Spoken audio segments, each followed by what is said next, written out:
Does he want presidents people? He asked for pros and cons.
Okay, there's a banner. Bacelo Uchi, can we move the banner just behind the minister? Yeah.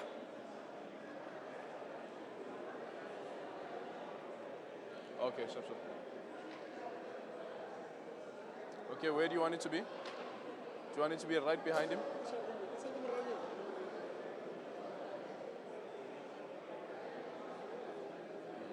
Does it work?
Stand by.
A big emphasis this morning, of course, is around back to basics, B2B. Yes, the big focus will be on back to basic because we did launch it 2014. And then what is going to happen today, the president will speak partly on it, but the minister of cooperative governance and traditional affairs, Mr. Van Rooyen, will then be giving an account and progress report on how is it working, whether municipalities, institutions, and arrangements have been strengthened, what are the weaknesses in it, and the challenges, and also what is the program going forward to consolidate on that particular program, because a municipality with weak institutions is unable to deliver its services, and we have to focus on that particular program. But at the same time, municipalities, what do we give them to churches to build their own church sites, or people are still preaching under the trees? So those are the issues that we'll then be saying. Municipalities, who owns those particular spaces? The land that is owned by traditional leaders. How are we going to work with traditional leaders to enable development and progress on that land? And then also the land owned by national departments and state entities, a lot of it is lying in municipalities, and people will be asking, why are we not building houses there? Why are we not building sports grounds there? Only to find that the land is not owned by us, is not for other land. What is the land that we need as municipalities for our own radical economic transformation, to ensure therefore that Africans in particular, and blacks in general, can also enter that space where access to land has becoming a problem for them to come in and invest. But municipalities are going to be discussing how to attract investment too. Roads must be of good quality so that access of roads to business sites is eased. Secondly, electrification, no disruptions, because a lot of companies, Nestle, for example, has been saying that we want to move out of X municipality because of Eskom municipality. So we'll be engaging on those issues that municipalities, electricity is very key, very important, and water also are the basic assets that any investor will be looking at. The enabling environment also, we need to cut down bureaucracy of access to land within the municipality as and when people want to come and invest. Let's just quickly speak on the issue around land. And I wonder how difficult it has been for municipalities to expropriate land. And I ask this question based on the current debate that's taking place with regards to land expropriation, although it speaks to the issue around land restitution, not so much land expropriation. But when we look at land expropriation, considering that you had, for instance, the Gautrain at some point, where it was very difficult for Bombela and the construction company that was building the Gautrain to expropriate land and getting government involved in trying to expropriate land to ensure that the Gautrain operates as it operates today. Well, it has been a very difficult program. That is why the land restitution person says, I'm not willing to sell at that price, then there's a stalemate. And if you impose expropriation, the person has an option of going to court, and the matters can stay in court for 2 years, 3 years, as you'll know, and then that frustrates development. So hence the debate that is now taking shape in the country, that let's relook at the law of restitution, and also the expropriation bill that is now going before Parliament, to see if it cannot then cut corners around those issues, not to frustrate development and progress in the country, simply because somebody just decides to refuse with the land, and they're putting a price that is very, very huge amount of price that then wants to milk government of its own resources. That after buying the land, we still have to service the land. We must put in infrastructure. And if you buy it very expensively, then obviously the cost of development is going to go up, and people can't afford to live in such places, because we want to bring people closer to the working places in all municipalities and get rid of this apartheid spatial planning that is there, to bring in an urban integrated development, because South Africa is fast urbanizing. By 2050, it is said that 70% of our population will be living in a small city, or big cities, towns, and in some villages that are growing as a result of mining developments that are taking place even in the rural areas. So we need then to be sure that therefore that the settled pattern is an integrated one that is non-racial in character, so that all South Africans can live side by side, rich and poor, so that they can all enjoy the fruits of access to land. But there has been opposition in terms of, for instance, when you speak about integrated spatial environments and integrating the poor in some communities where some might argue that this is Sandton. You can't expect to have Sandton have RDP houses, well, exactly in Sandton. And I know that realtors they've raised this issue as well. Real estate agents have also raised this issue, that this is impacting on the value of property when you bring in low-cost houses into areas that are perceived to be quite expensive. Like look at Cape Town, for instance, what's happening now at the moment. Well, indeed, I mean, there's the debate that is going on.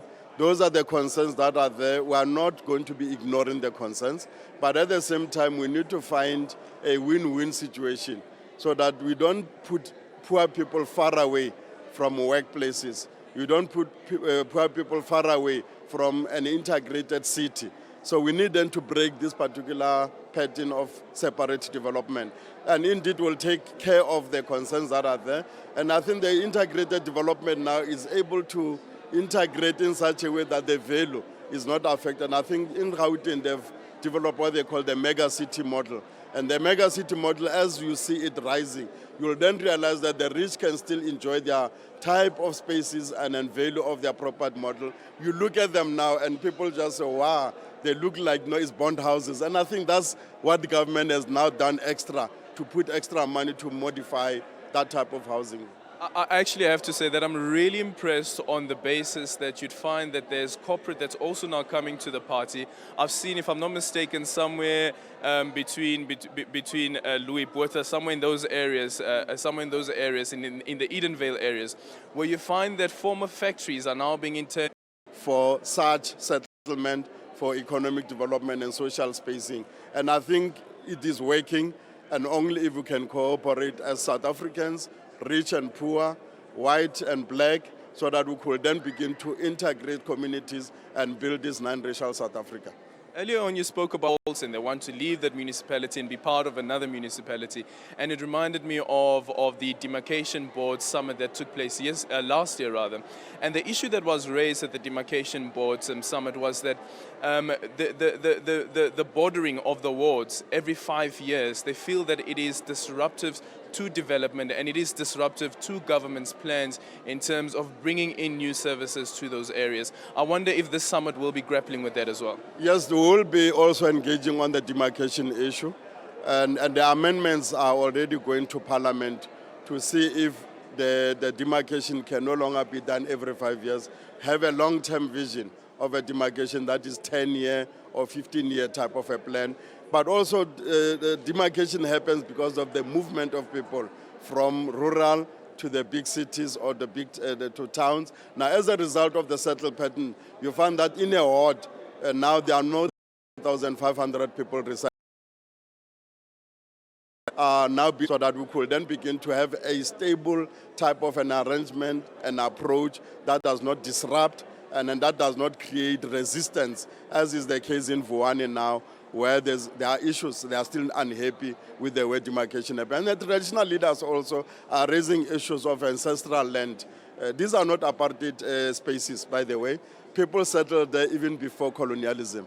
The Xhosas we knew, will find them in the Eastern Cape, the Zulus in the Natal and so forth. And what they are saying is that when you demarcate, sometimes you demarcate an area that the Khosi will be staying in this, and some pieces of land goes to another province. So how do we do those things? We'll have to look at that particular issue, and indeed, demarcation is going to be one of the thematic discussions here in the summit. Well, thank you so much there to the Deputy Minister there, Obed Babela. Quite an interesting issues that are being raised there. We could have this discussion on and on forever, I promise you, because one of the issues that he just raised now is the issue of people moving in to various municipalities. And you know, for instance, Gauteng and the municipalities in Gauteng have complained about the immigration or migration of people moving into the cities and the city's ability to provide services to the influx of people moving into the various cities here in Gauteng. It's back to you in studio, but we will continue, of course, throughout the day with discussions around the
still hasn't found a seat, please do. Let us start settling down. I'm sure we're going to start in the next 5 to 10 minutes. Thank you very much.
they?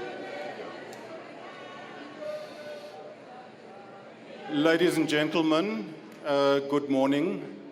Again, we are starting. Our ministers and MECs, the president of SALGA are all arriving. I think let us give them a rousing hand of welcome.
Ladies and gentlemen, can we ask those delegates who are sitting in the corner that's on my right, the far end of my right hand, could you please come closer?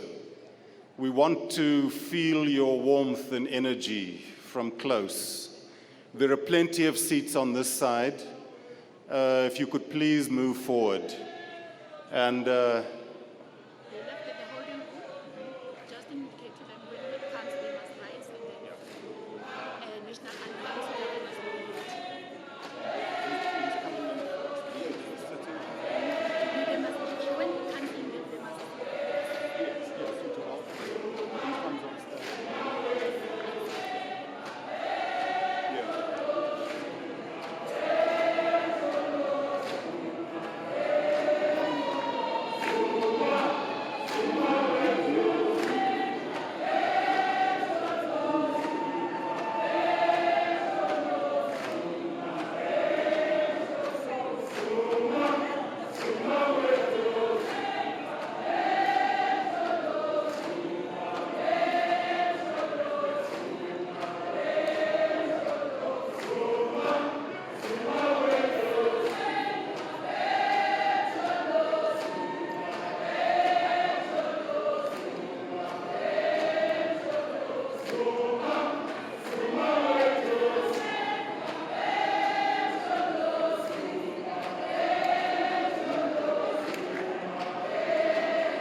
Ladies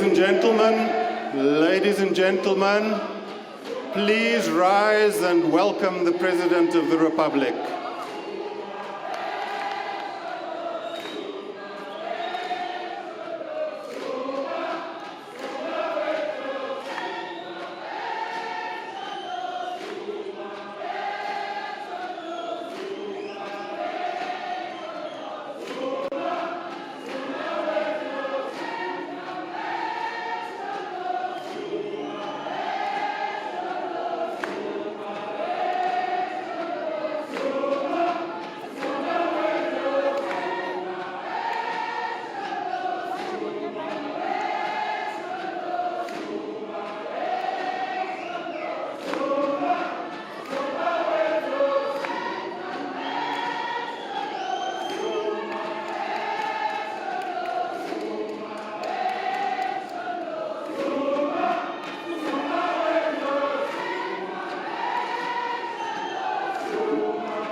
Ladies and gentlemen, ladies and gentlemen, ladies and gentlemen, thank you very much. Let us take our seats. President, you are most welcome. Ladies and gentlemen, may we please rise and observe a moment of silence for prayer and meditation, and can we remain standing for the singing of the national anthem thereafter.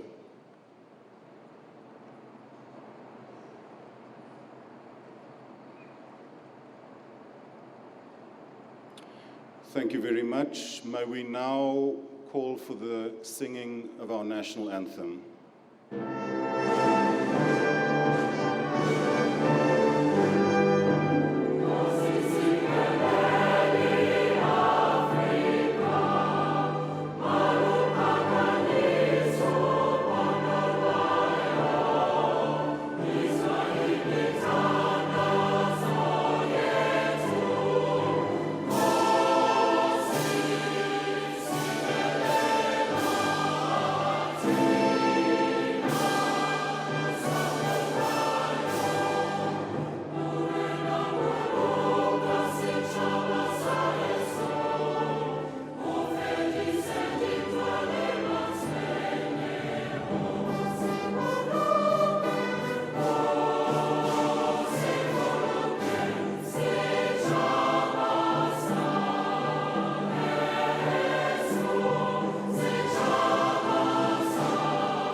Thank you very much. We may be seated.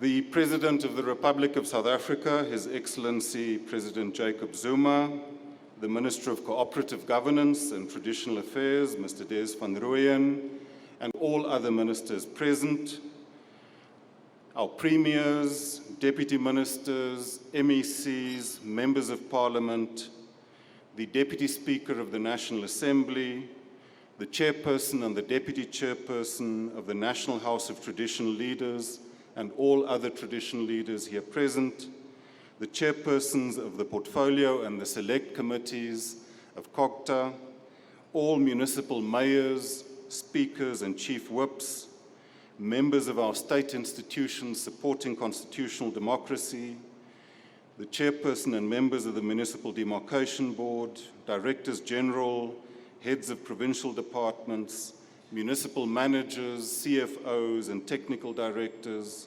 members of our National Planning Commission, the leadership of the South African Cities Network, the South African Planning Institute, Institute of Municipal Financial Officers, and the South African Institute of Civil Engineering. Leaders of organized labor, especially the municipal unions, SAMWU and IMATU, leaders of business organizations, leaders of civil society organizations, leaders of research institutions, leaders of development finance institutions, representatives of international development partners. Ladies and gentlemen, comrades and friends, you are all most welcome to this third Presidential Local Government Summit. We look forward to all of your individual and collective contributions. The 2016 local government elections marked the start of a new term of the administration of local government. This third Presidential Local Government Summit is therefore extremely important and timely. In September 2014, President Zuma convened the second Presidential Local Government Summit. At that summit, we adopted the Back to Basics approach, We said that our municipalities must put people first. They must ensure delivery of quality basic services. They must practice sound financial management. They must ensure good governance, and they must build strong, capable institutions. We also said that 1/3 of our municipalities were doing well, and some of them excellently. And I think for that, we need to give them a round of applause. We also said that 1/3 of our municipalities were getting many of the basics right, but faced serious challenges that we needed to help them with. And then we said that 1/3 of our municipalities, quite frankly, were dysfunctional. We said that our collective responsibility and priority was to ensure that we help that bottom third of dysfunctional municipalities into a state of functionality. So this summit then must openly and honestly review the progress that we've made towards implementing the Back to Basics approach, our successes, and there have been many, as well as the obstacles and challenges. Based on this assessment, we will formally launch the second phase of the Back to Basics approach. The second phase of Back to Basics is meant to take local government to a higher developmental trajectory in pursuit of the realization of the goals of our National Development Plan and the Integrated Urban Development Framework. The objectives of the summit are to continue supporting the Back to Basics program in our municipalities as a building block for what the NDP calls a developmental local governance. Therefore, the summit must agree on ways to further strengthen local government in the following areas: addressing the painful legacy of apartheid spatial planning, building resilient communities to avoid and reduce the impact of climate change and disaster, and to forge government-wide agreements on concrete actions to advance radical social and economic transformation at the local level over the next 5 years. To this end, the President has convened this third presidential local government summit under the theme of transforming municipal spaces for radical social and economic development. We again welcome you, and it gives us pleasure to ask the acting Premier of Gauteng, MEC Faith Mazibuko, to come forward and to welcome us to our host province. MEC Mazibuko.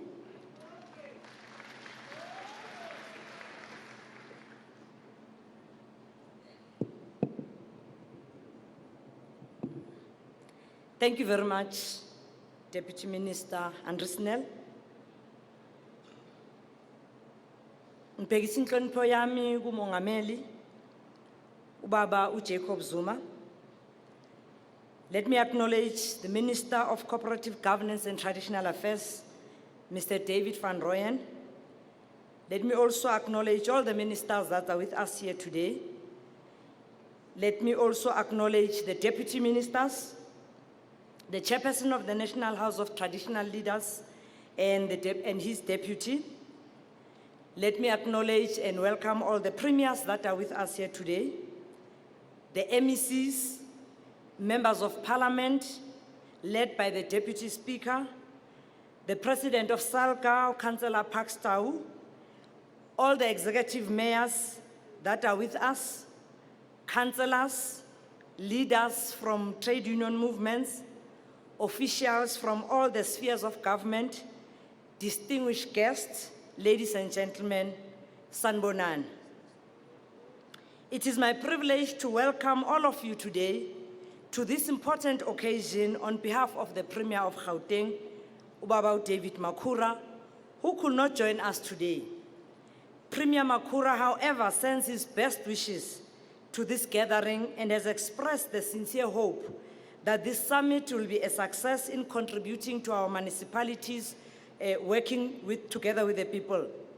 MEC Mashatile also, who is the MEC for Kokta, due to ill health, also sends his well wishes to this conference.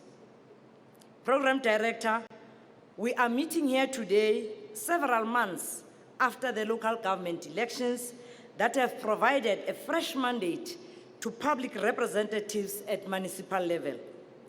We are all aware that in a number of municipalities, new parties have taken control either outright or through coalitions. It has therefore been a new experience that provides for both municipalities the opportunities and challenges that they are actually facing, and we hope they'll be able to navigate through even into the future. We hope that the lessons we're going to learn during the next 2 days will go a long way in assisting our ongoing effort to execute our constitutional mandate, that of delivering quality basic services to our people. As the Gauteng Provincial Government, we are excited to be hosting this second presidential summit with special focus to municipal governance, and we look forward to robust, frank, and open discussions in line with the theme that says transforming municipal spaces for radical social and economic development. It is our hope that delegates will share best practices and ideas on how we can boost efforts to promote radical social and economic development within our cities and within our towns. This summit, therefore, affords us an opportunity to confirm and demonstrate commitment to our people that were still guided by this groundbreaking document of our liberation, which is the Freedom Charter. As we reflect on the progress we've made thus far as a country, we must bear in mind that this progress our country is having not only is a progress that cannot just be undermined, but it is a progress that demonstrates that the society is unequal. There are those that are poor, and there are those that are poorer, and the richer, and those that are more richer than the others. Ladies and gentlemen, may I emphasize it is 20 years since the democratic breakthrough in our country, and significant progress in terms of restoring the dignity of our people and opening the political space, notwithstanding challenges, still remain. Although our economy has grown past the democratic dispensation, we still battle to deal decisively with the triple challenges of unemployment, inequality, and poverty. Solutions to these challenges will require concerted effort by all stakeholders aimed at delivering alternative solutions that will ensure a more equitable and sustainable future. Clearly, rhetoric will not take South Africa forward, and what is required is specific programmatic economic interventions aimed at deracializing our economy while creating entrepreneurial and employment opportunities in order to surmount our challenges. Program Director, as I welcome all the delegates to this conference, let us make sure that we reflect on the pace and lack thereof of radically transforming our municipalities' spaces if we are to genuinely deal decisively with the current racially based inequalities in our communities. I wish you all an insightful conversations and dialogues, and hope to continue this important engagement with yourselves going forward. We say welcome to our smart Gauteng City region, and we hope you'll enjoy your stay and have fruitful discussions. Siyabonga kakhulu.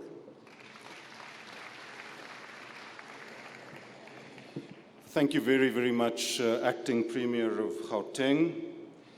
It now gives me great pleasure to request our Head of State and Head of Government, the convener of this third Presidential Local Government Summit, to address us on our key national priorities and how those priorities should find expression and be translated into concrete programs of action at local government level. Mr. President, may I request you to come forward and address us. Thank you very much.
Thank you. Thank you, thank you, thank you. Thank you very much, Director of the Program, Deputy Minister Nell, Deputy Speaker of the National Assembly, the Minister of Cooperative Governance and Traditional Affairs, Ndate Des van Rooyen, and all other ministers present here today, premiers, deputy ministers who are present here, and the MECs, the chairperson of Salga, and all mayors and municipal leadership, councillors who are with us here, chairperson of the National House of Traditional Leaders, and all traditional leaders present here, representatives of business and representatives of NADLEC, fellow South Africans, compatriots, good morning to you all. Compatriots, it is a great pleasure indeed to address you at this third Presidential Local Government Summit, following the two we have held in Khayelitsha and in Gauteng, respectively. We meet today on an important day on which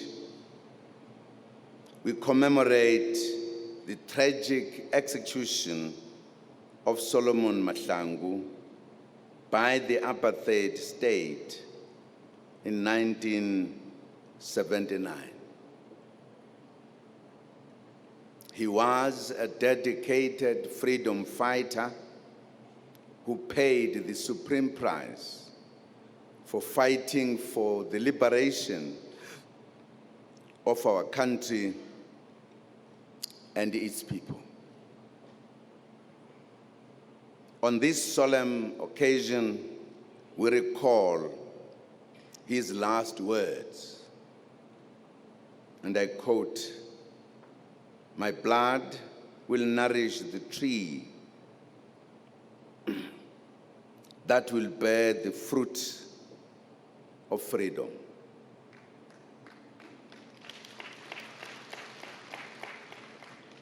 Tell my people that I love them. They must continue the fight, unquote. The execution of the young Solomon Mahlangu provoked widespread international outrage.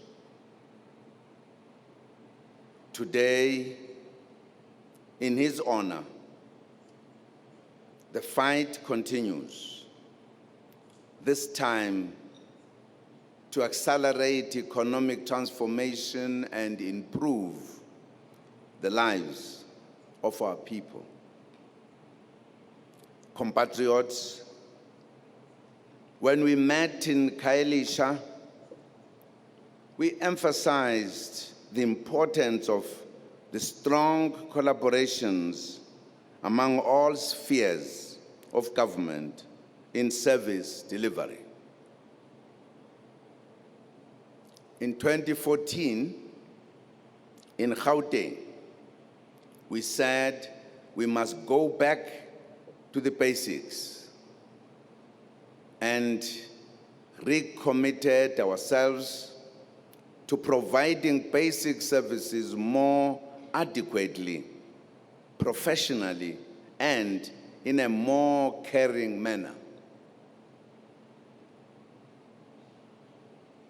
At the second presidential summit in Khayelitsha, there was agreement that local government performance should be improved to ensure provision of basic services and that people's needs are met.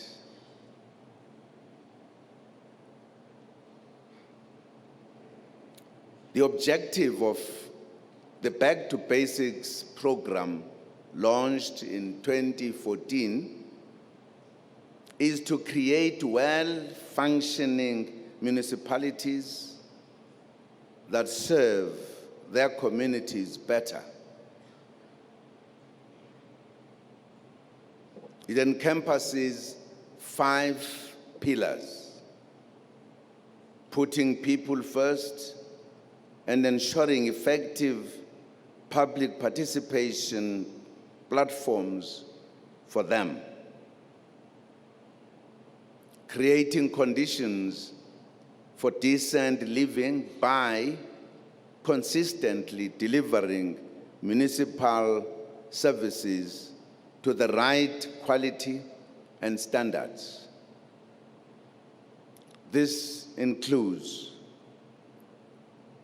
planning for and delivering of infrastructure and amenities, maintenance and upkeep. Thirdly, good governance, efficient administration, and accountability. The fourth is sound financial management and accounting, prudent management of resources, and the fifth, sound institutional and administrative capabilities at all levels. This summit is now an opportune time at the beginning of the new term of local government to deliberate about the priorities for the next 5 years. As this is the first time since the last local government elections that we meet formally, let me welcome our newly elected and returning councillors and thank them for availing themselves for national service.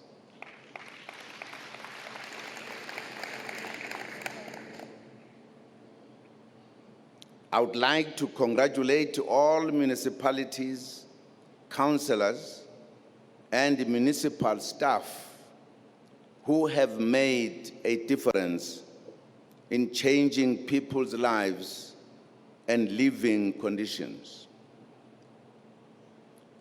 But before we consider the challenges going forward, let us reflect on the achievements and progress we have made over the last 2 decades in changing people's lives and living conditions. According to the latest General Household Survey of Statistics South Africa, the progress achieved between 2002 and 2015 includes an increase from 77% to 85% in the number of households with access to electricity.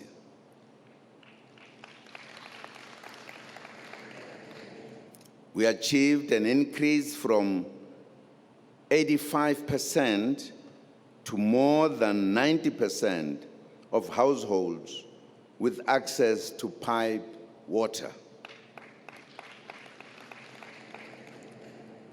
Also, the share of households obtaining sanitation services went up from 62% to 80%. At the time of the survey, more 78% of South African households lived in formal dwellings, followed by 14% who lived in informal dwellings and 7% in traditional dwellings. 14% of South African households were living in RDP or state-subsidized dwellings. In addition, 18% female-headed homes or households received a government housing subsidy, while 12% of male-headed households received a government housing subsidy. It must be mentioned that South Africa's population during this period also increased from about 40 million in 2001 to about 55 million in 2015. And our people are living longer now. And we thank that, because that's what has made our population to grow, as well as the improved health services, among others. Although we can be proud of the above achievements, we still must confront a number of challenges. I will mention just a few. We have a high number of households without access to piped water. We have bad roads, poor quality in some of the RDPs, a crumbling water infrastructure, and poor sewage systems in some areas. We also face poor financial management in some municipalities and insufficient revenue collection. There is also still poor interaction between councillors and communities in some municipalities. We are aware of these challenges, and affected municipalities should work harder and faster to correct these shortcomings, which is why we come together as we are doing this week. This summit aims to provide strategic direction for the new term of local government. Importantly, from this summit must emerge a focused action plan on the way in which all three spheres of government and all partners should work together to ensure the deepening of the Back to Basics program.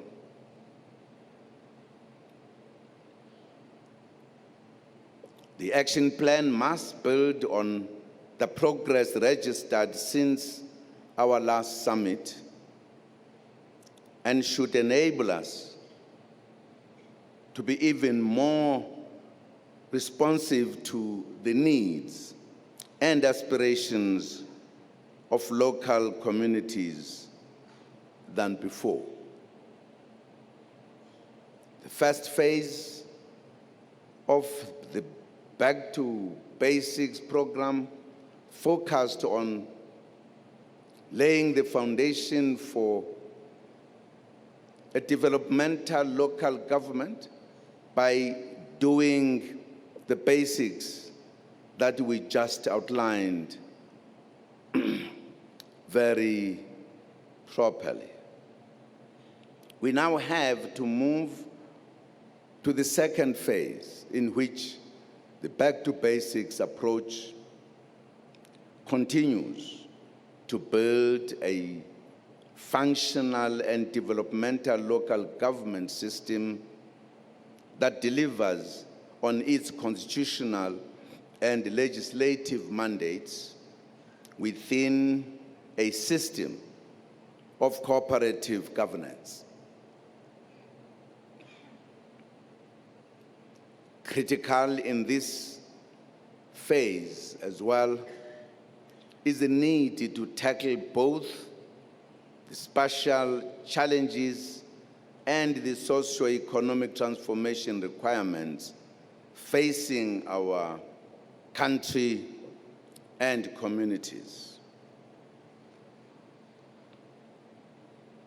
The second phase of the Back to Basics program will focus on a few key interventions. First, it is ensuring that we build programs to manage municipal spaces for radical social and economic transformation. Second, is affirming the certainty of integrated and spatially coherent development planning across sectors and spheres. And third, strengthening intergovernmental and multi-stakeholder relations in disaster risk reduction. Colleagues and compatriots, we must also strive to develop an integrated approach where we not only focus on governance, but also have a deeper understanding and appreciation of the socio-economic problems facing our people. We must thus have an in-depth understanding of the differences in the space economies of the various types of our municipalities, the metros, secondary cities, districts, and small rural towns. For this purpose, we must develop a national differentiated socio-geographic classification based on this understanding.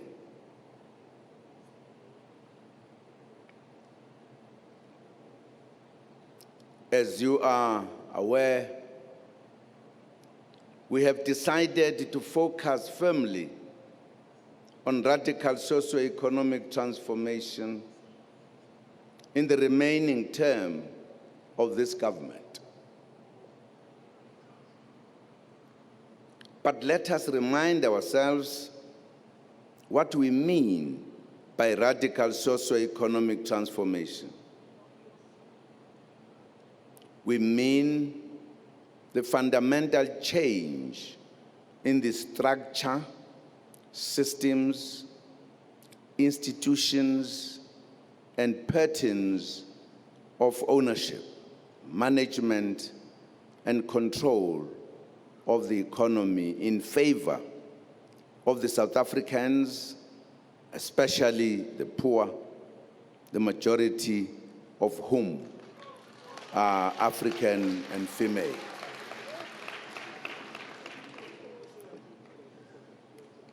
Compatriots, let me repeat this unpacking of the economic, radical economic, social, or whatever. Partly because some people keep on asking questions.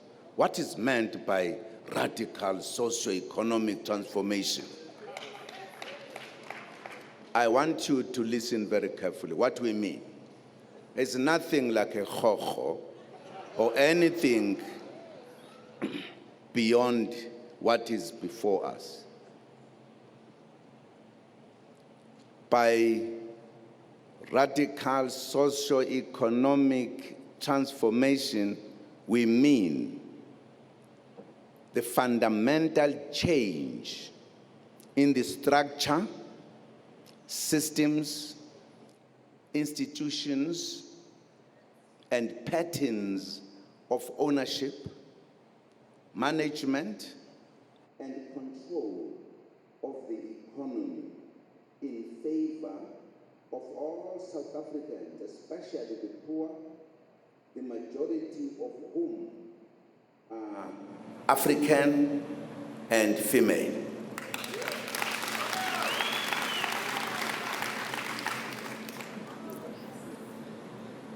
Let us not keep on asking, what do we mean by this?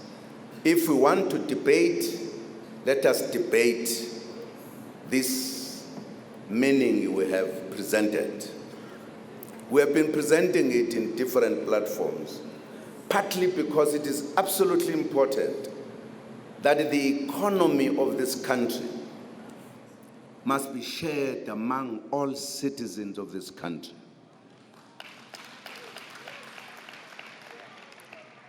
We cannot say it is all fine when there is extreme poverty and extreme richness. The gap must be closed. The wealth of this country must look after the citizens of this country.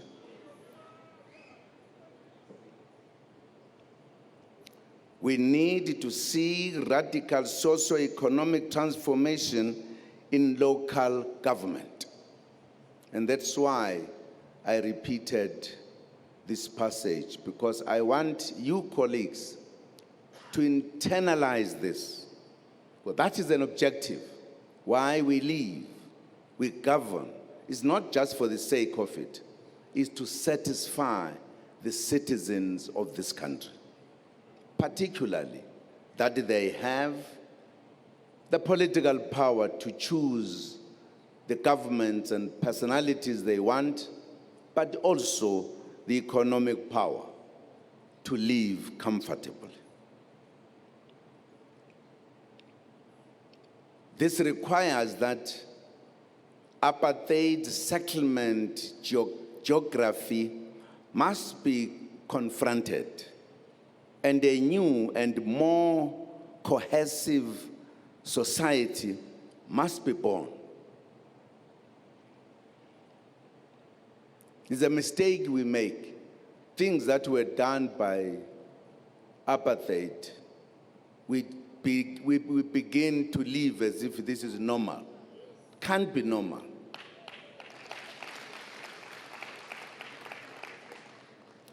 The townships of four-roomed houses, we must not be comfortable and think it is a normal situation. That was apartheid plan for Africans only. We need normal houses as all South Africans.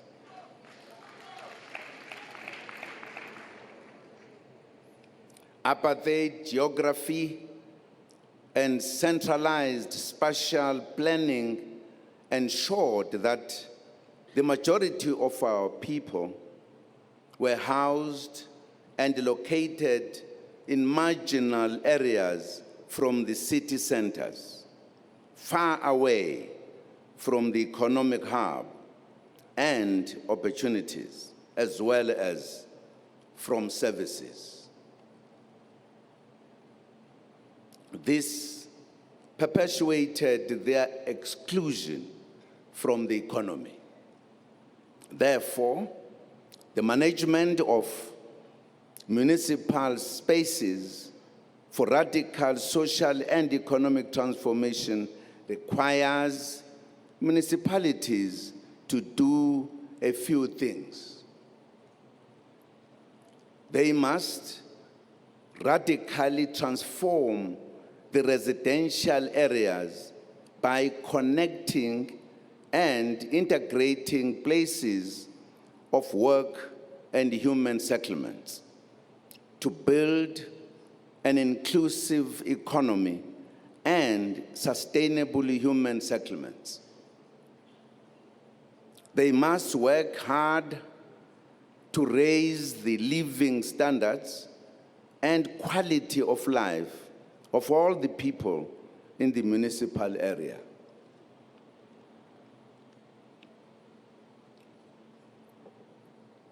At the center of a municipality's social transformation activities must be the provision of social protection to the vulnerable, in particular women and children, the eradication of poverty, and the building of social cohesion and social solidarity. Municipality's objective must also be to turn the tide against the current spatial patterns of apartheid in the next 5 to 15 years. Though better and coordinated land use management, we must do that through better and coordinated land use management, ensuring that a new built environment and inclusive spatial landscape emerges across the country.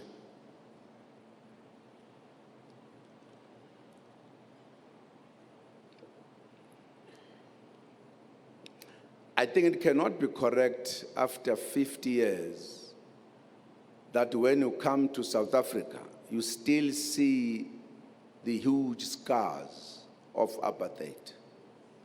They must be erased so that when you come at that time, you shouldn't say, here are scars of apartheid. And it is our duty to do so. They must include effective public transport, infrastructure that must be developed by us, as well as new integrated and sustainable human settlements and post-apartheid cities that are more connected, livable, smart, and green. That is at the heart of what we need to do as municipalities. Change the face of South Africa to a democratic South Africa, away from the face of apartheid South Africa.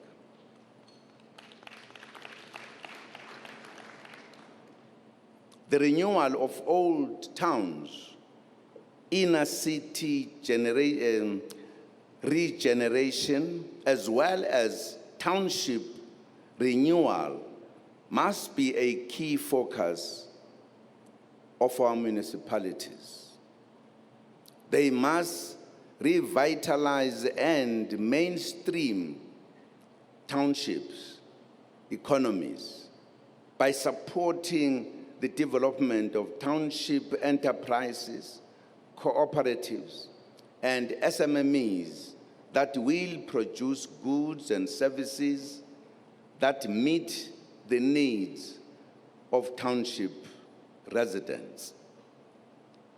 Township entrepreneurs must be used to produce food such as bread for school nutrition and hospitals, clothes for school and police uniforms, and furniture for government offices.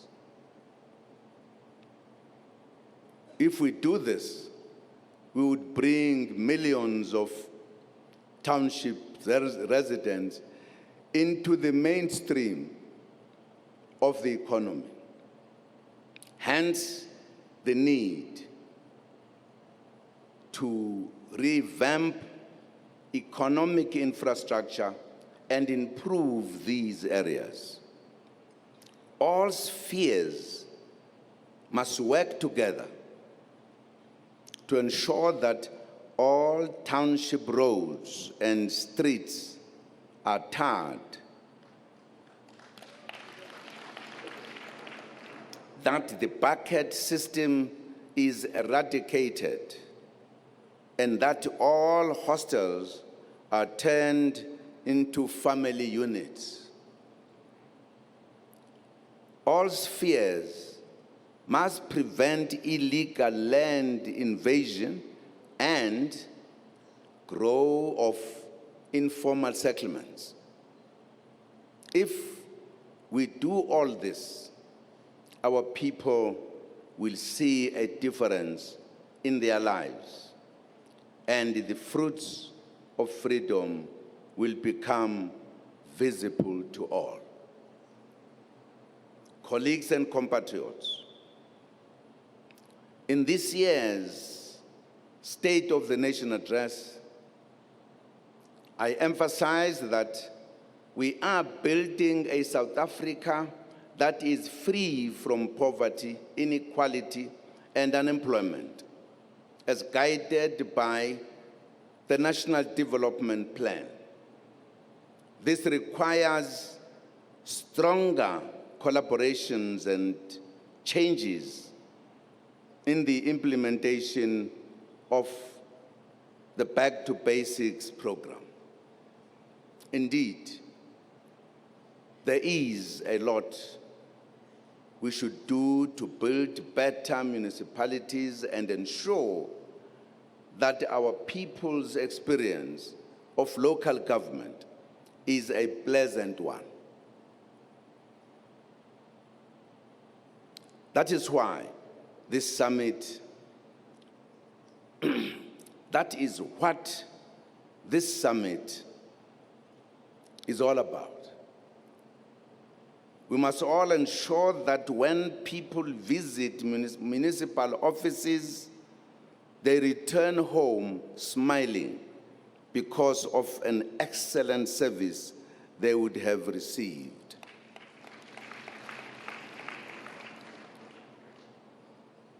They should also live in communities where there is water, good roads, electricity, recreational parks, and other amenities. In the 2017 State of the Nation address, we announced that we dedicate 2017 to honor Oliver Regional Tambo. It is the year of unity in action by all South Africans as we move South Africa forward together.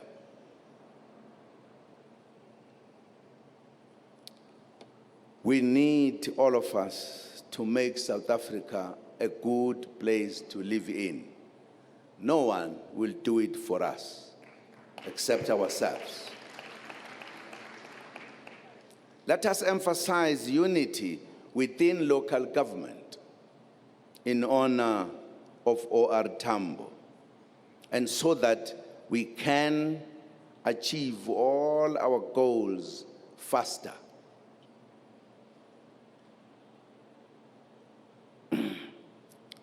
ladies and gentlemen, my colleagues, compatriots, it is my pleasure and honor to declare the third Presidential Local Government Summit officially open and to launch phase 2 of the Back to Basics program. I thank you.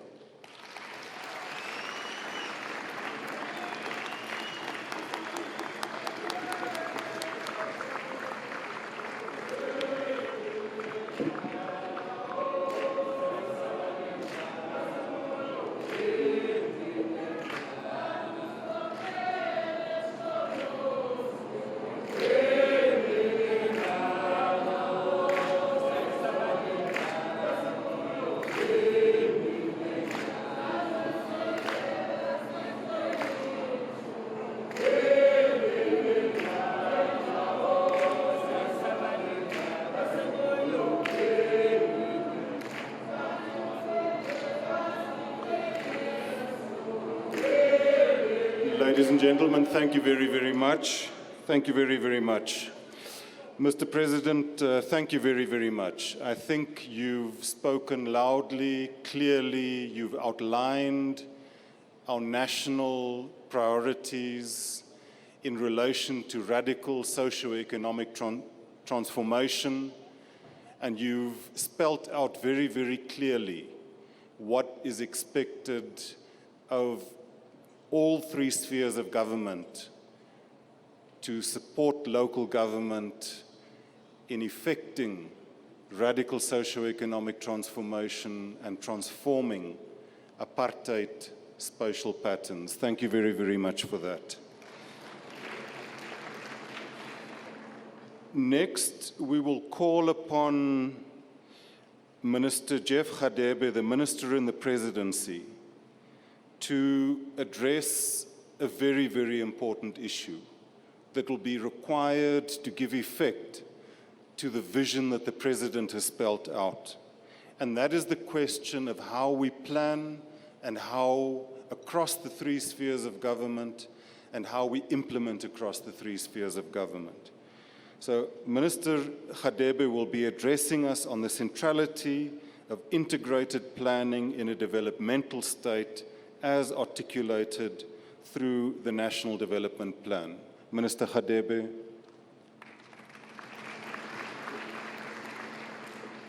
Thank you, Director of the Program, His Excellency President Jacob Zuma, my Cabinet colleague, the Minister of Cooperative Governance and Traditional Affairs, Minister Van Rooyen, Ministers present, Premiers, Kgoshi Maubane and all leaders of traditional institutions, mayors, councillors, eminent delegates from various organizations, distinguished guests, ladies and gentlemen. I'm very pleased to be part of this summit about the role of local government in advancing the goal of radical socio-economic transformation guided by the National Development Plan, our Vision 2030. The transformation of municipal spaces is fundamental to improving the socio-economic conditions of all South Africans, and in particular, to improving the living conditions of Black people who must still be fully liberated from apartheid spatial injustices. Spatial transformation is one of the core tasks of the developmental state that we are constructing to lead the ongoing building of a truly united, non-racial, non-sexist, democratic and prosperous South Africa. A South Africa in which all citizens will experience a better life wherever they reside. Successful developmental states are known to be guided by a long-term plan that enjoys the buy-in and support across all sectors of any society. These plans are often called a mobilizing vision. Our National Development Plan Vision 2030 is South Africa's mobilizing vision for the foreseeable future. This is South Africa's overarching plan, whose priorities are to tackle the triple challenges of poverty, unemployment, and gross inequalities. Our Parliament and Cabinet adopted the National Development Plan Vision 2030 in 2012 as the first long-term national development plan for South Africa. The NDP recognizes the strategic importance of local government in ensuring the attainment of key aspects of our Vision 2030. The NDP enables us across all spectrum of South African society to take on the task of bringing about the complex changes in the social and economic structure of our society, given our history of oppression, exploitation, and dispossession. It outlines our compelling vision of a radically transformed society and also map out the actions that we need to take over the next decade and a half to get there. While our government has significantly reduced extreme poverty, which was halved during the period 2001 and 2011, greater effort is still needed to eradicate income poverty. This requires that we accelerate inclusive economic growth as part of our radical program for socio-economic transformation. However, our economic growth has been declining and unemployment remains at unacceptably high levels, with the youth being most affected. This is our most pressing immediate challenge. The outcomes of this summit, therefore, must help us to address the challenge with utmost agency. We need to understand and address the complex intersection of spatial, demographic, and structural factors relating to the provision of education, skills, infrastructure, and investment, which continue to trap mainly Black people in conditions of limited economic opportunities and poverty on the outskirts of major economic hubs.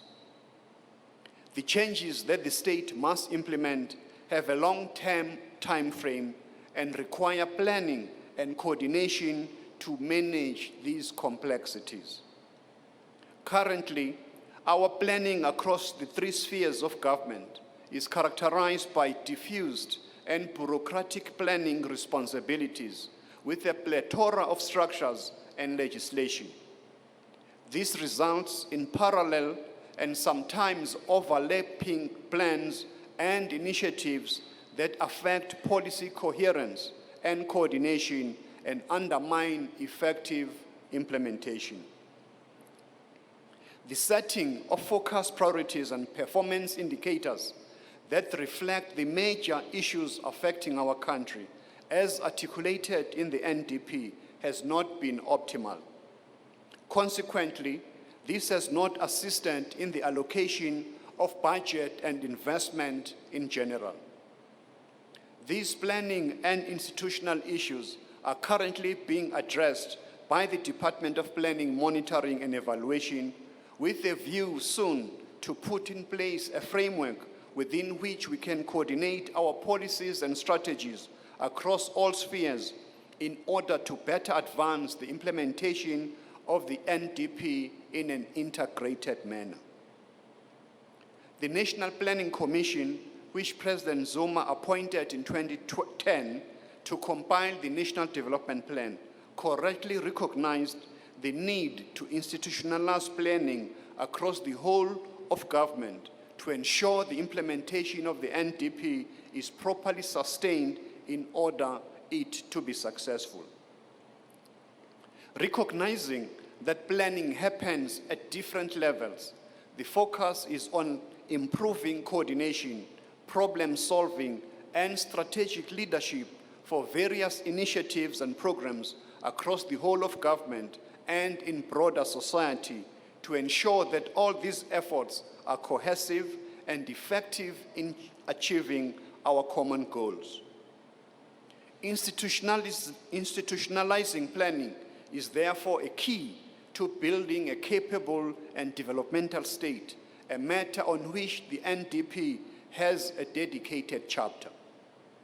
Progressive strides to this end include the following: the creation of the Department of Planning and Monitoring and Evaluation in 2014, the appointment of the Second National Planning Commission in 2015, the medium-term strategic framework, and the 9-point plan to fast-track implementation of the NDP, the adoption of the Back to Basics program for local government, putting in place measures to support a number of state-owned companies, and establishing presidential working groups in various sectors to strengthen partnerships between government and our social partners aimed at shaping a common agenda and mobilizing society to play its role towards those common goals. The capability of a developmental state will be and must be measured by our ability to implement the NDP as a long-term vision and a plan, in particular through strong, capable institutions that are able to effectively manage the integration of different components of our development strategy. As such, local government, like other spheres of our government, has a critical role to play in turning our vision and plan into a reality as it relates to service delivery, municipal planning, and spatial transformation. The introduction of the Back to Basics program by the Department of Cooperative Governance is a major milestone towards building a system of government that acknowledges the importance of our institutions and building the necessary capability in our government towards working to that vision. The program also recognizes that all municipalities are not equally up to the task of developmental local government, and that the only way to build this system is to ensure that we strengthen it. As the Department of Planning, Monitoring and Evaluation, we have also worked very closely with the Department of Cooperative Governance to ensure that we effectively monitor our objectives for local government, as spelled out in Outcome 9 of the Medium-Term Strategic Framework, and to intervene when necessary in order to meet our targets. The NDP confirms in Chapter 8 that addressing the spatial legacies of apartheid will require sustained intervention by all three spheres of government over an extended period of time. The chapter also highlights some challenges around weak capabilities for spatial governance across the spheres of our government. The Integrated Urban Development Framework takes forward this framework for urban futures provided by the National Development Plan and highlights the levers that are available to achieve a more inclusive towns and cities socially, economically, as well as spatially. What is clear from both the NDP and the Integrated Urban Development Framework is that all spheres of government have a very important role to play in achieving the objectives of our country. Spatial policy allows us to integrate the interventions from various spheres and sectors, in particular spaces, in order to enhance the impact of our investment. And again, all three spheres of government are critical. It is therefore important to understand how the different components of the system should work together and also bring in the energy and resources of other sectors of our society.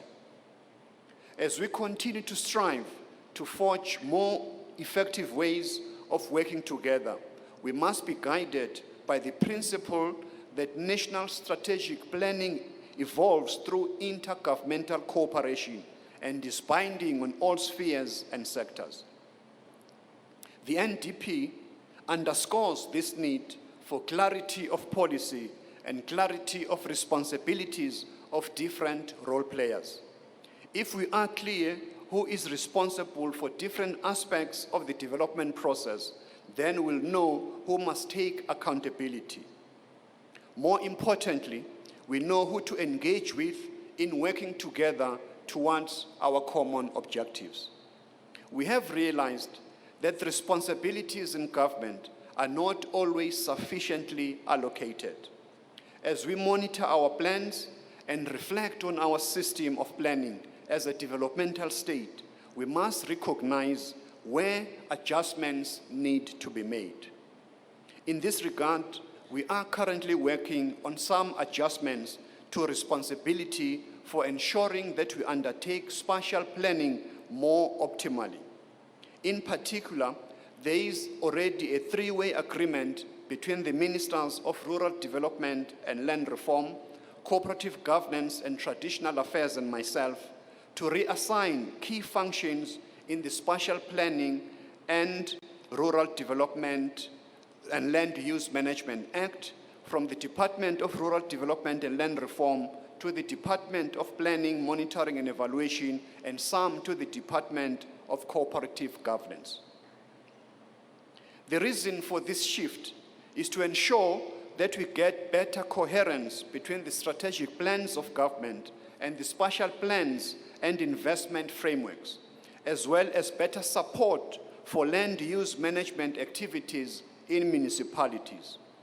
We do hope that this will assist with some of the fragmentation in the planning responsibilities.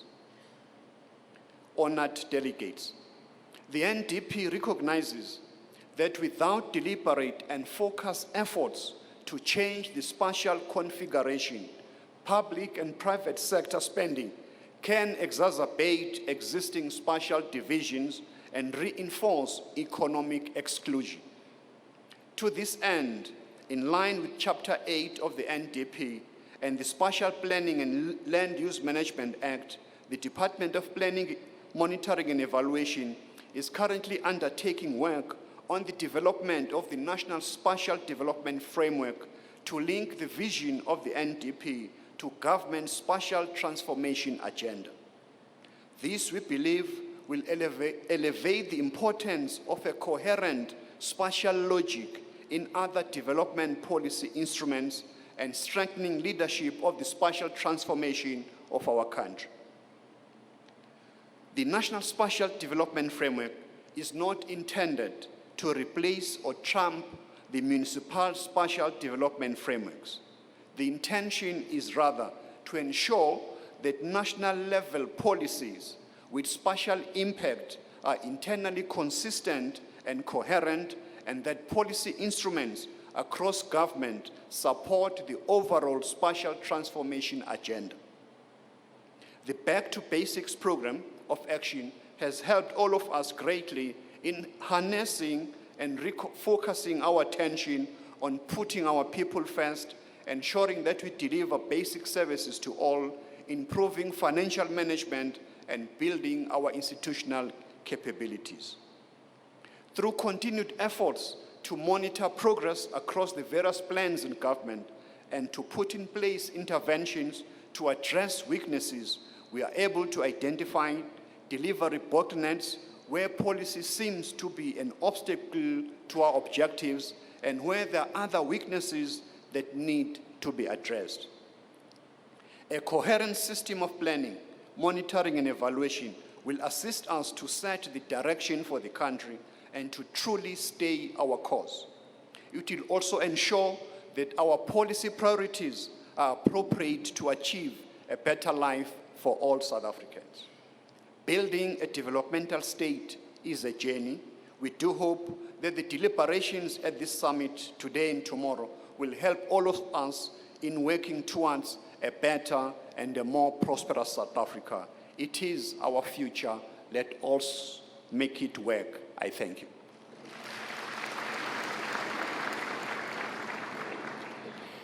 Thank you very, very much, Minister Khadebe, for, I think, a very, very clear and detailed presentation on our planning mechanisms, but also the challenges with those mechanisms and what is being done to address those challenges. We look forward in the panel discussions that will take place after lunch to take some of these matters forward.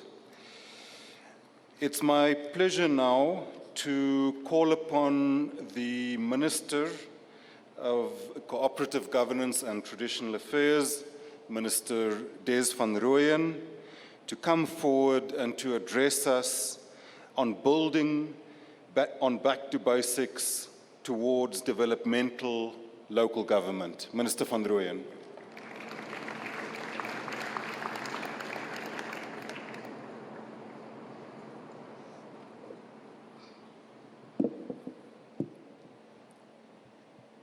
Thank you very much, Program Director, Deputy Minister Nell.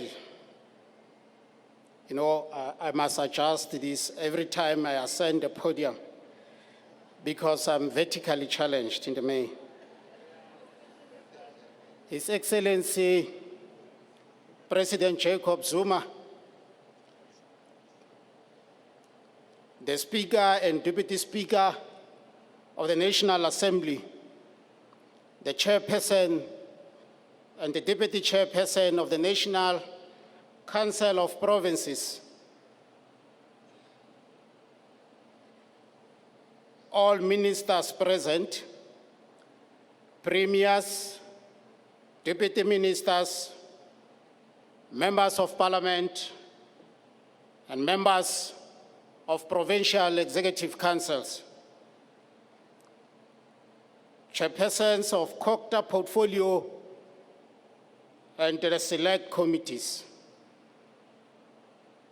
Our traditional leaders present here under the leadership of the Chair of the National House of Traditional Leadership, Khosi Maubane, members of the state institutions supporting constitutional democracy, the leadership of SALGA, South African Cities Network and Municipal Demarcation Board, all mayors, my former colleagues, municipal speakers and chief whips, municipal managers, CFOs, technical directors present here, directors general present, head of departments for provincial COCTA, members of the National Planning Commission, leadership of the South African Planning Institute, Institute of Municipal Financial Officers, the municipal unions, SAMU and IMATU, leaders of various business organizations, the leadership of various civil society organizations, leadership of research institutions and think tanks, leadership of development finance institutions, representatives of the donor community, fellow South Africans. Sanbonani, good morning, Dumelang Lolotle. This year, as you are all aware, as indicated by His Excellency, President Zuma, marks the centenary of the birth of President Oliver Reginald Tambo,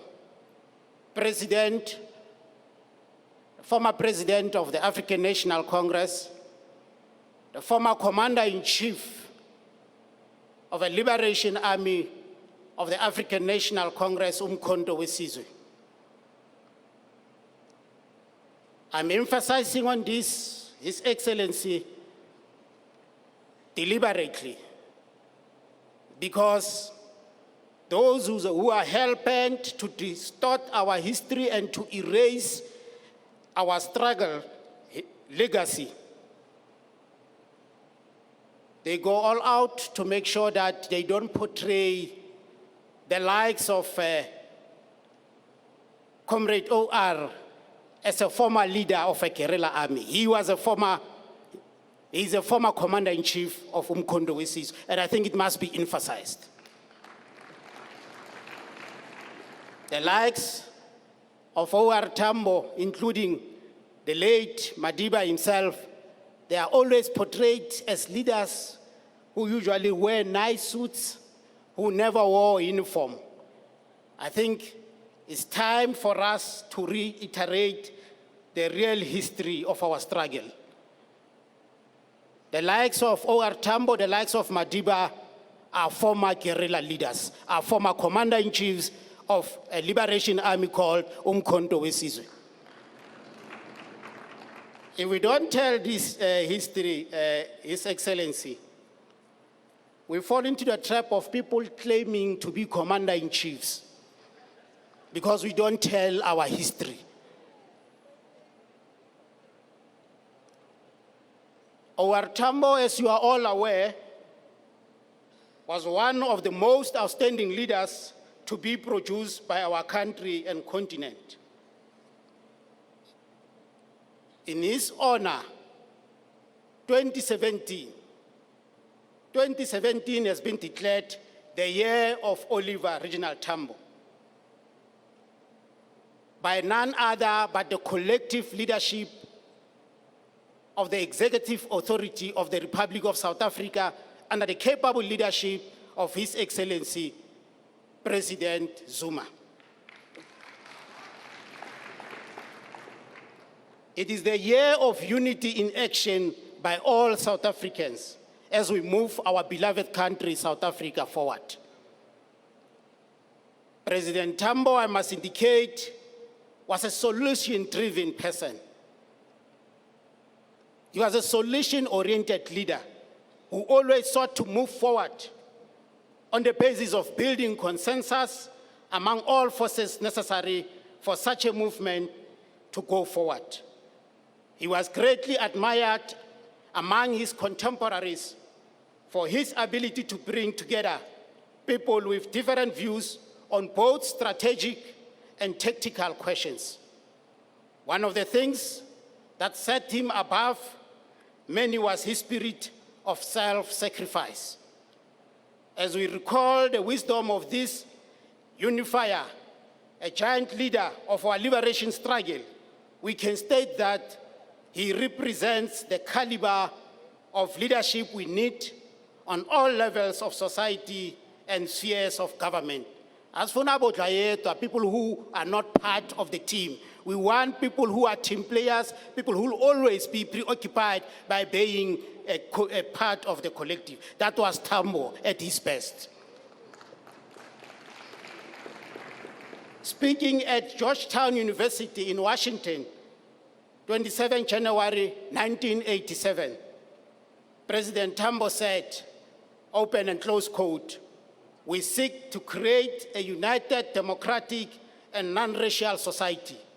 We have a vision of South Africa in which black and white shall live and work together as equals in conditions of peace and prosperity, using the power you derive from the discovery of the truth about racism in South Africa.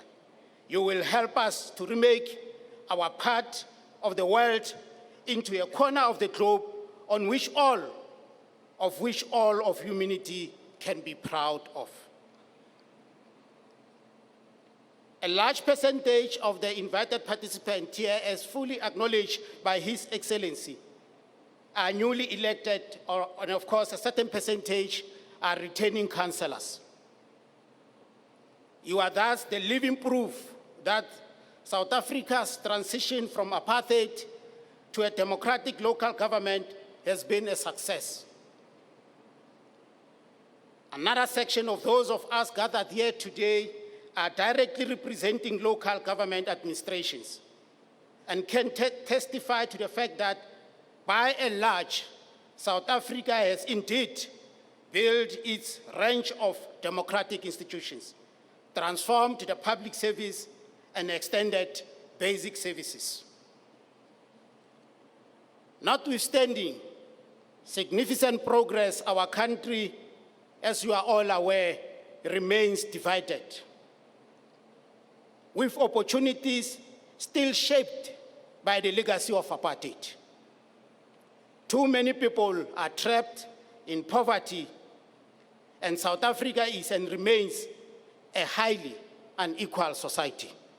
In particular, many young people, as observed by some of the speakers who came before me, many young people and several women are denied the opportunities to lead the lives that they desire. Apartheid policies, albeit we are discouraged to keep on referring to them, the truth must be told. Apartheid policies resulted in the underdevelopment of black communities and settlement. And as a result, His Excellency, we are faced with a huge backlog in all areas of infrastructure. Changing this legacy, let's not be fooled, will take a long time. Just recently, Stats SA, or statistics as released by our reputable institution of statistics, Stats SA, indicated that we have made a lot of progress, but we still need to do more. The statistics don't lie, and I think we all agree. South Africa is undoubtedly a world away from the place it was 23 years ago, when we took over power in the first democratic elections as the ANC.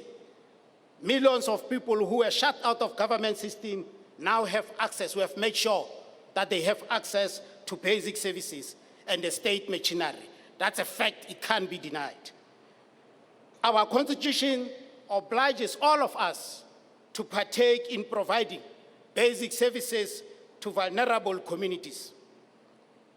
Alongside our South African constitution, the policy framework for developmental local government remains one of the best in the world.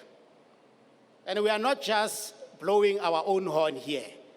International institutions, various thinking tanks in the world have confirmed that. The driving vision of building developmental and responsive municipalities through active collaboration between the state, civil society, business, and ordinary residents remains as radical as ever.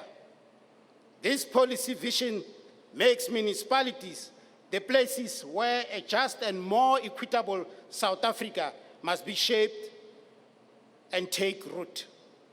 Municipalities are where apartheid settlements geography must be confronted, where the trade-offs involved in addressing poverty and investing in growth must be made, where a new and more cohesive society must be born.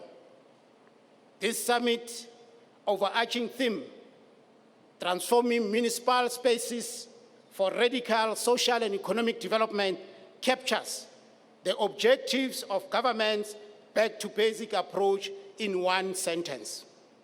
Local government is the sphere of government where concrete expression is given to our constitutional democracy, where social justice and the protection of human rights are protected. Critical to local government mandate is the requirement that they work to improve the lives of all the citizens in their municipalities. The improvement of the people's lives can be achieved through the provision of basic services, development, and growth of the economy, recognizing and, of course, harnessing the skills potential of people living in a municipality, job creation, and mobilizing the people to make their own contribution to improve their living conditions. Before I present to you my views on the progress achieved in phase 1 of our Back to Basic program, let us briefly consider and remember how the Constitution defines an ideal municipality. Our Constitution dictates that an ideal municipality should be a municipality that provides democratic and accountable government for local communities. A municipality that is responsive to the needs of the local community. A municipality that ensures the provision of services to communities in a sustainable manner. And a municipality that promotes social and economic development, among others.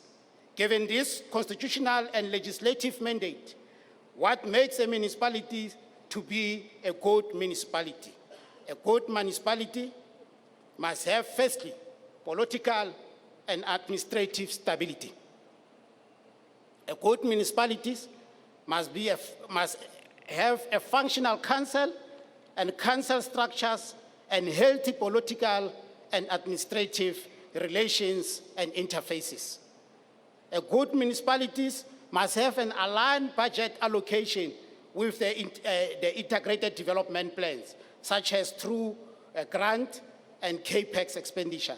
And a good municipality must further ensure that 7% of the allocated budget is allocated for maintenance.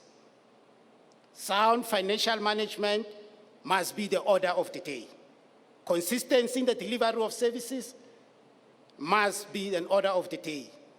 Sound institutional management must be a guiding to all of us. And we must make sure as a good municipality that there is consistent community involvement and that the community is satisfied with the municipality's actions. Ladies and gentlemen, while we live in a constitutional democracy, we also reside in a country that recognizes the value that traditional leaders bring to the smooth functioning of this democracy. Over the past year, government has worked closely with traditional authorities on a number of development-related issues. Traditional leaders in rural communities have a significant level of trust placed on them by their people. They have the ability to direct behavior and decisions and exercise their influence by engaging in activities such as solving disputes and managing resources. Traditional leadership has a crucial role to play in the extension of democracy and accountability to our traditional communities. It is of critical importance for municipalities to make appropriate space for traditional leaders in matters of governance that affect them. These leaders and authorities are essential political, social, and economic structures for maintaining the socio-political order that is a prerequisite for rural development. Any endeavor to create a full democratic society in South Africa must utilize the intrinsic strength of traditional leaders. Constructively, His Excellency, traditional leaders have, in keeping with the times, embraced the mantle of development. There are a multitude of success stories in different provinces that tell of development championed by traditional leaders to improve the lives of their communities. We further commend and recognize the good work that traditional leaders are doing on a day-to-day basis to advance socio-economic development in their communities. There are a number of far-sighted traditional leaders who use land for advancing economic development with their communities, and I think we should put a hand for those traditional leaders.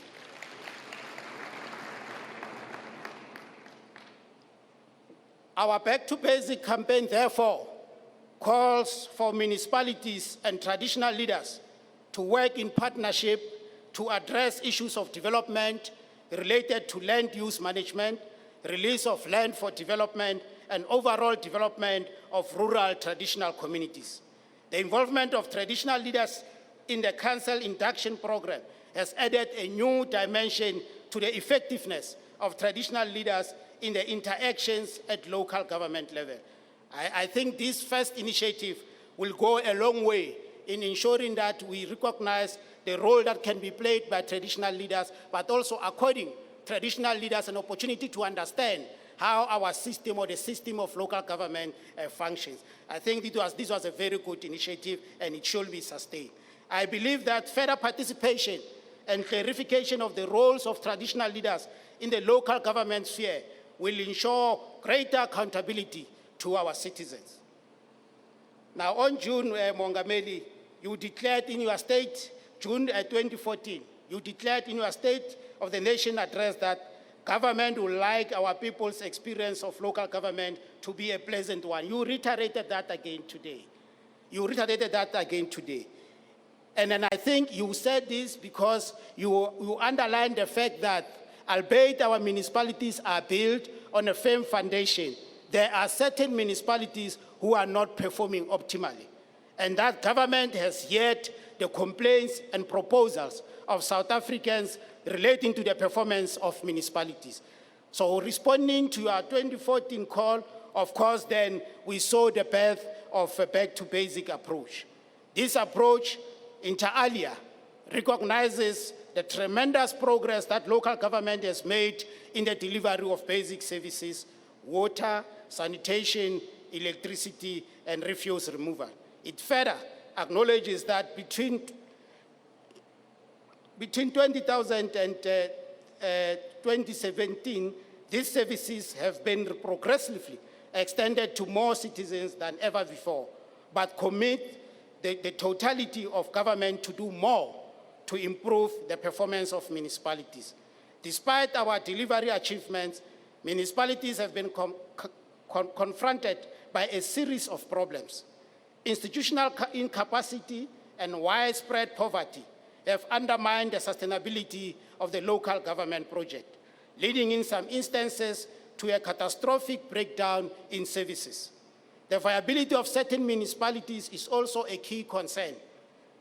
The low rate of collection of revenue due to a number of challenges, including a low rate base, service debts, and high levels of poor and indigent population, continues to undermine the ability of municipalities to deliver services to communities.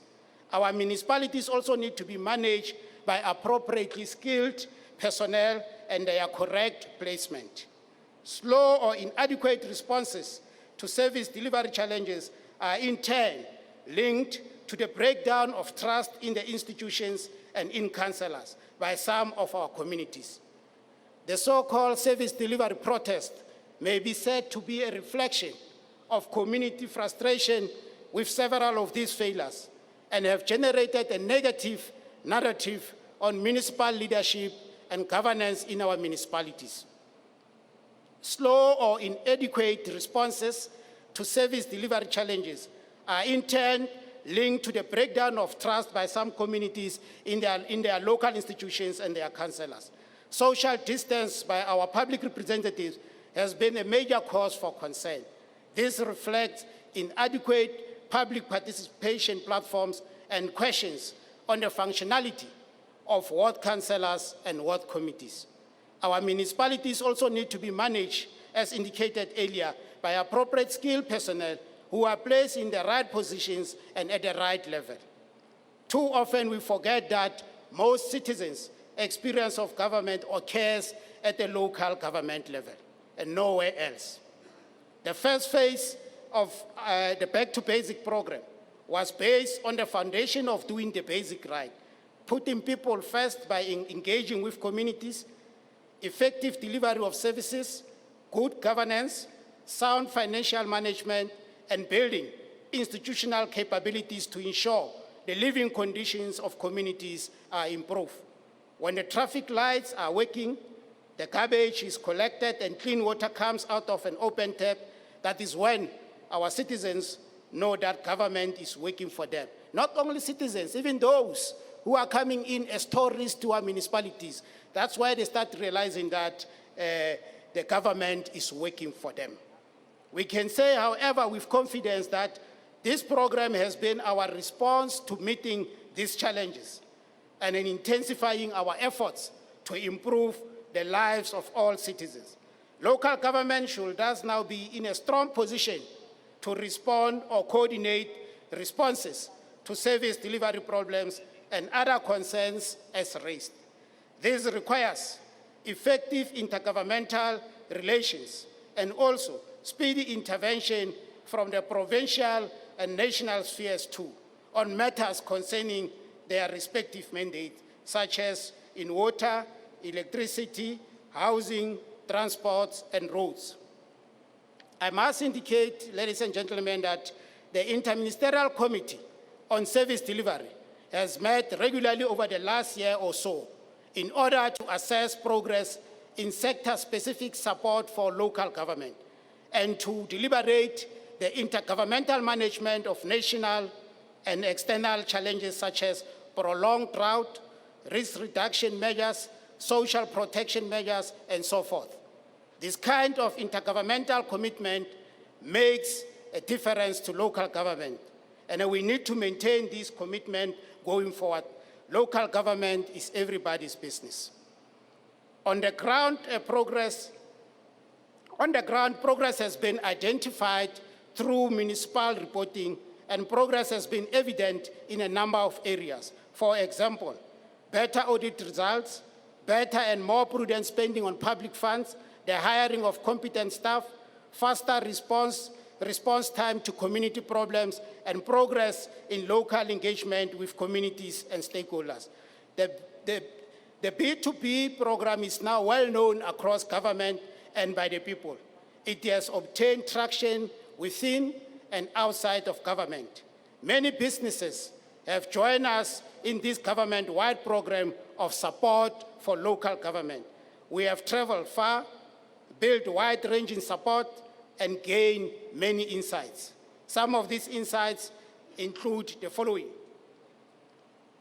One of the first key challenges that I think we should confront with the necessary vigor is political stability and strong leadership that is lacking in some of our municipalities. These two aspects make a great difference to municipal performance. Positive lessons were realized from the various Section 154 support packages and also the intervention that were instituted through Section 139. But also the other key lesson that has yielded results is the fact that direct hands-on support yields improved performance in municipalities by all spheres, national, provincial, and district, supporting local municipalities. This hands-on support yields the required improved performance. Citizens' engagements are generally weakest in those municipalities previously categorized as dysfunctional and at risk, and these continue to enjoy our focused support. Municipalities with weaknesses in governance and corporate management functions also tend to experience difficulties in service delivery. And of course, will continue to be supported to build strong foundation in these areas. Intergovernmental focus is needed to build technical capacity in planning, project management, and the design and procurement of infrastructure in municipalities. We need to monitor much more closely the problem of aging infrastructure across provinces, because breakdowns are exacerbating challenges for service delivery. We must continue to work on the basics in the field of technical capacity within municipalities. Ladies and gentlemen, I will ask you to be to carefully read the content document that you have been given as part of the documentation for this conference. This note provides an excellent review of a detailed, excellent review on progress that have been made since 2015 in implementing the Back to Basic program. Our achievements and challenges, but also it outlines our objectives going forward into phase 2. And I hope this will be used as a source document as we approach our various panels. Today, in the light of all the lessons we have learned and continue to learn, I have the privilege now to highlight to you the goals and objectives of the next phase of the Back to Basic program. We will, going forward, meet more business stakeholders to determine what role they can play in further developing our municipalities through our Back to Basic program. But distinguished participants, this program entered into its second phase this year. As I have said earlier on, the first phase was focusing mainly on laying the foundation for a developmental local government by doing the basics right. This means now the pillars of the first phase of the program will now become the foundation on which we need to build further. The Back to Basic 10-point plan should guide the continued implementation of the second phase. Our second phase approach will include concerted initiative to identify the root causes of problems in each municipality. Because this approach of painting all municipalities with the same brush is not appropriate. We need to have a full sense and understanding of problems facing individual municipalities so as we can develop tailor-made interventions for those individual municipalities. We can't apply the one-size-fits-all approach. The focus will also be on the identification of what needs to be done differently by all stakeholders to address the root causes and bring about the desired changes in municipalities. The implementation of the prioritized actions in municipalities should have the maximum measurable results in functionality, service delivery, and of course, the most important stakeholder, the experience of our citizens. In the second phase, we will be more precise and practical regarding the actions which will be effective in changing the way municipalities are working. There must be measurable improvements in the experience of our citizens. We believe the newly developed 10-point plan will vastly improve the state of local government. Ladies and gentlemen, the second phase, however, requires a government-wide paradigm shift in perceptions of the role of local government. And it will further require a reorientation of the approach to implementation of our program. Municipalities that are not achieving the basics yet will still need to be first concentrated on for them to get the foundational pillars right. The second phase requires moving beyond the basics. It requires interpreting developmental local government and placing a focus on issues such as municipalities leading the creation of cohesive, integrated, and sustainable human settlements in their local areas. A much stronger focus on the importance of integrated spatial planning for a region, municipal space, or metro.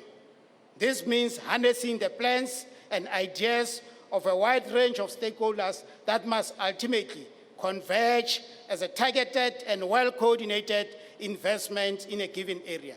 This will require high levels of negotiation and a solid understanding of what is required for the holistic development of an area. Good planning should also be an enabler for local economic development that will help to stimulate local economies, meaning getting the municipalities' basic rights. Our integrated urban development framework, as we are all aware, is a framework that guides and provides for action across all typologies in South Africa. Every local space has features of urbanization, and every space needs economic connectedness and an integrated, inclusive living experience. A strong leadership role is required from our districts in the fields of coordinating and integrating planning in order to augment regional economic development, in order also to take regional infrastructure planning and service delivery as well as leading on the spatial transformation agenda. Our program is thus not an event, as you are all aware, but a process. It is a process that entails examining the opportunities for radical socioeconomic development. It means studying the NDP, but also studying the integrated urban development framework, and also translating their substantive recommendations into action within a local space. A new paradigm is indeed needed in these areas. The NDP makes the commitment that by 2030, our beloved country, South Africa, should have meaningful and measurable progress in reviving rural areas and in creating more functional, integrated, balanced, and vibrant urban settlements. The Integrated Urban Development Framework, which is commonly known as the IUDF, sets out principles, policies, and programs to achieve the goals of the National Development Plan.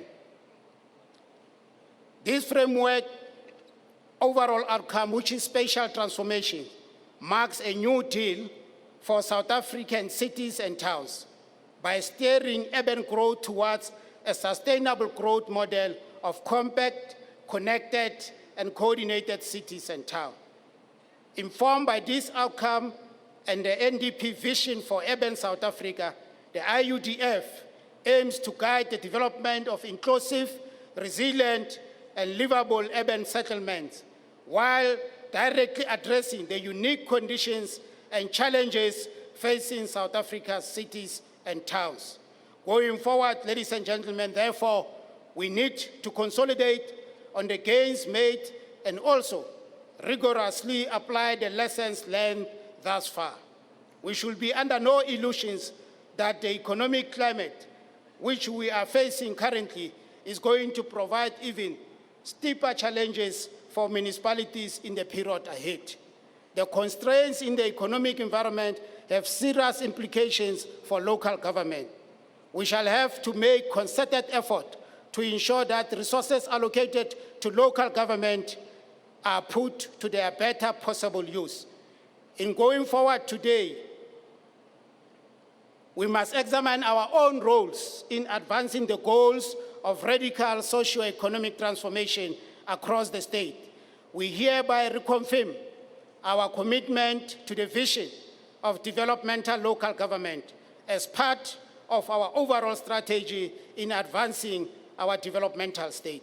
Lastly, ladies and gentlemen, let me emphasize that local government is recognized as central to the reconstruction and development effort of our beloved country, South Africa. A responsive, accountable, and efficient local government system forms the backbone, the spine of our thriving democracy.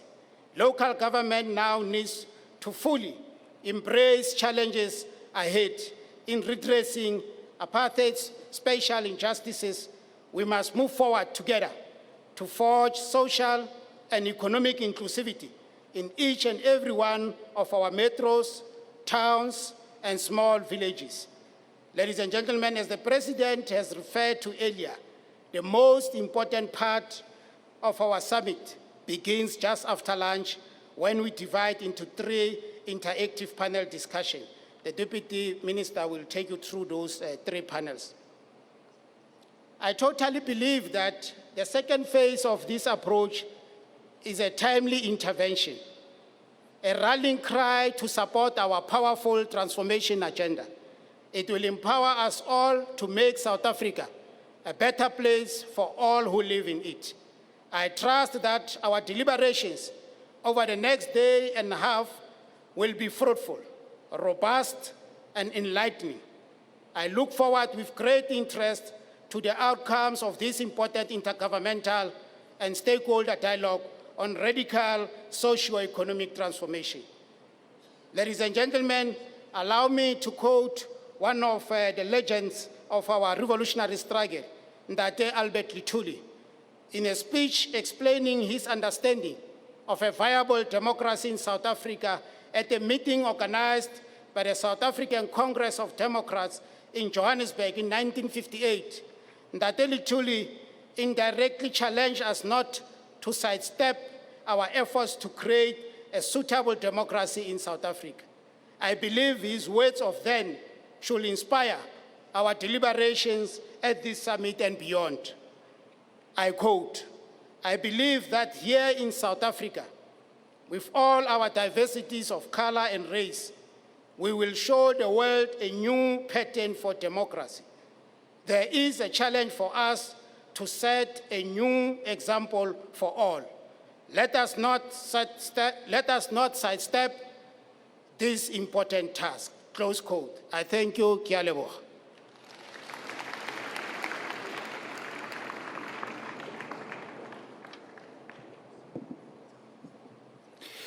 Thank you very, very much, Minister van Rooyen. I think Minister van Rooyen has outlined in detail both the second phase of Back to Basics as well as the integrated urban development framework. Mr. President, Minister van Rooyen, Deputy Minister Bapela, and I think constitute a very tight team. We are indeed the long and the short of local government.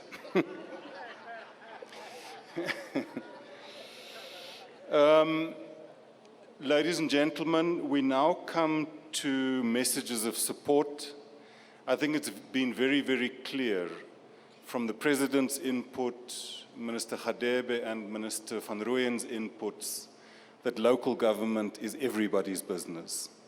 So we would like to now call key stakeholders to come forward and deliver a message of support, starting with the chairperson of the National House of Traditional Leaders, Kgoshi Pipi Maubane Kabo. Please come forward.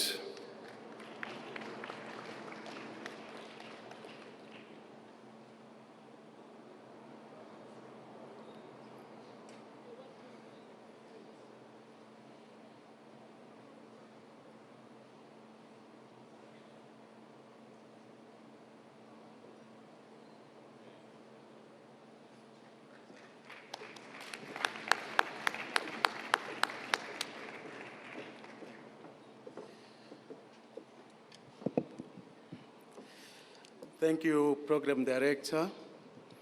Your Excellency, the President of the Republic of South Africa, Minister of Cooperative Governance and Traditional Affairs, Minister in the Presidency, and all ministers, deputy ministers present, premiers, MECs, executive mayors, mayors and councillors, Deputy Chairperson of the National House of Traditional Leaders, Nkosi Mahlangu Nzunza, and all other traditional leaders present, Chair of the Municipal Demarcation Board, representatives of Chapter 9 institutions, representatives from Imatu, SAMU, Netlek, and other formations, business, officials of government, ladies and gentlemen, Bagaitsu Nelonkipula.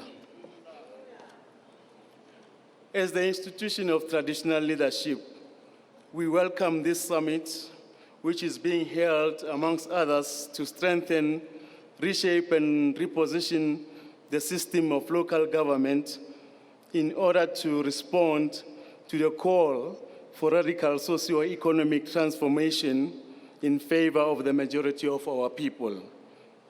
Mr. President, we will also like to congratulate you on the recent steps you have taken in introducing new members of the executive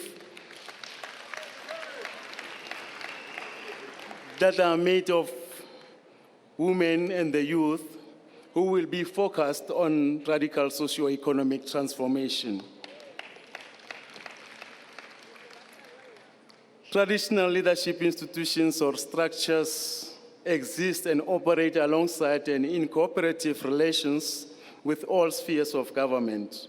Local government coexists and operate at a local level with local houses of traditional leaders and traditional councils.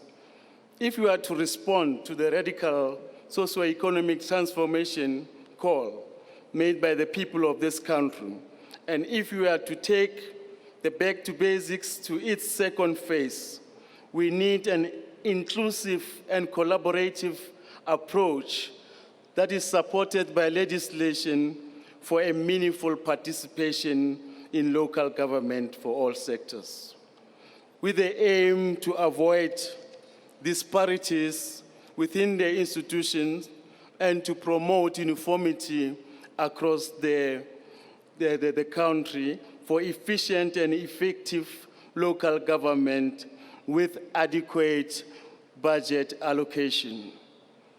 Let us move together and use the natural attributes of the institution for the good of all the people.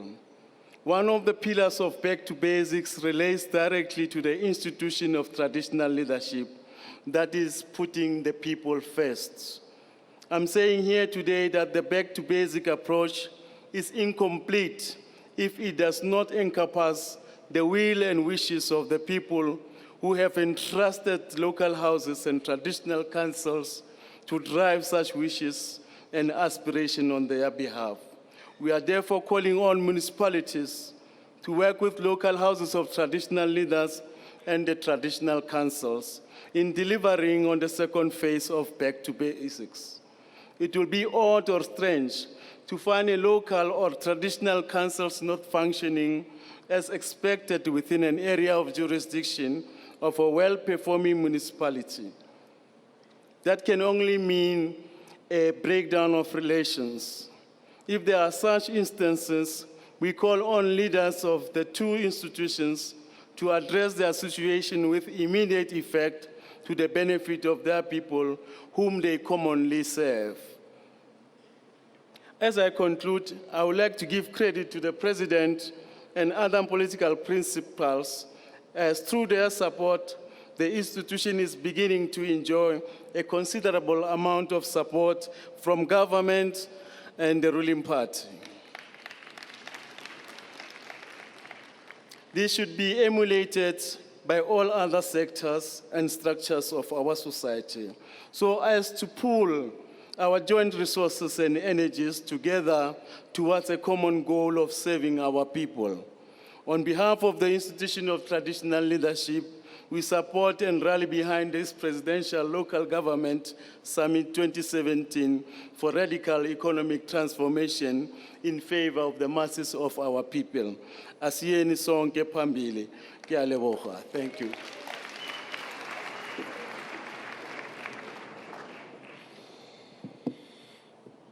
Thank you very, very much, Kgoshi Mabane. Next, I would like to call the President of the South African Local Government Association, Councillor Parks Tau, who is also the President of the United Cities and Local Government of the world, to come forward.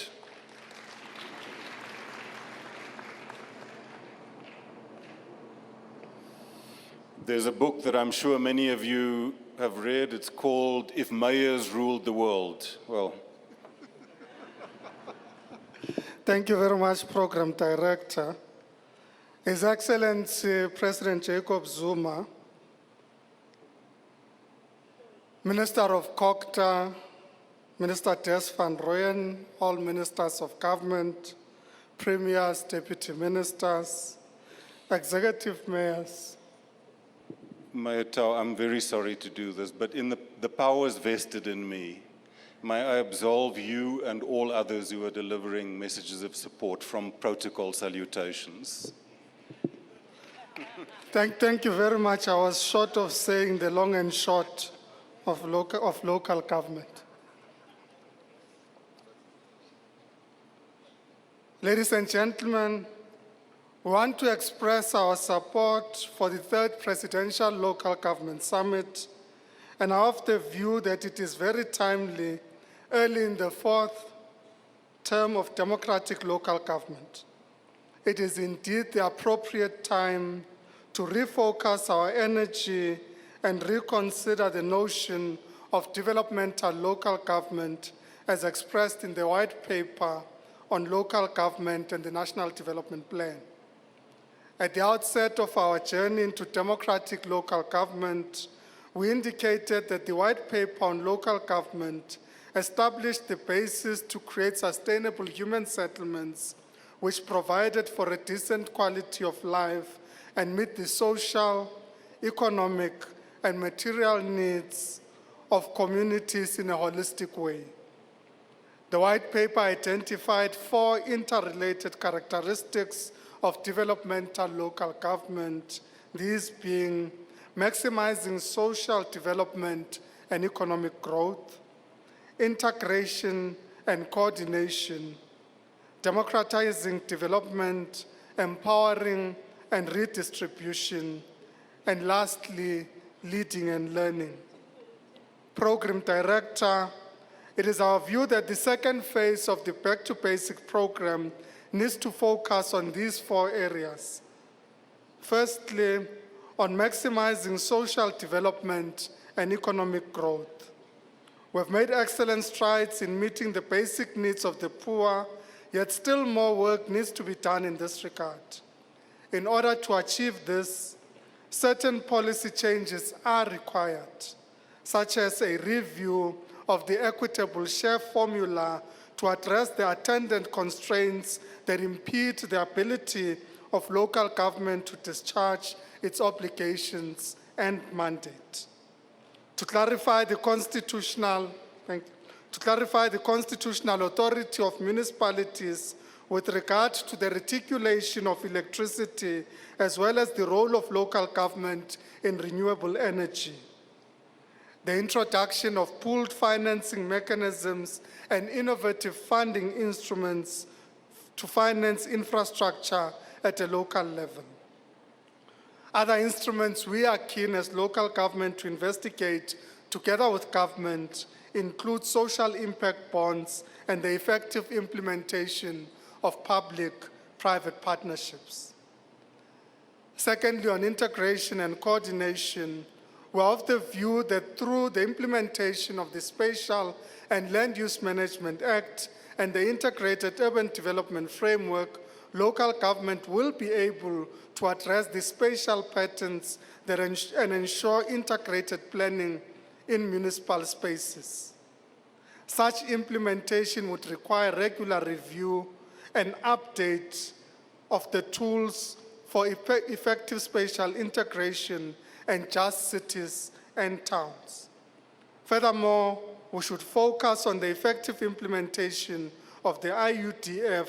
In this regard, we need to reflect on the powers and functions necessary to execute the mandate of cities and why devolution and assignment is critical to the management of integrated spaces. Thirdly, with regard to democratizing development, empowerment, and redistribution, this requires that municipalities support community projects and initiatives which benefit the area as a whole. In this regard, SALGA in 2015 held a small towns conference and subsequently supported a number of rural municipalities as part of its small town regeneration project.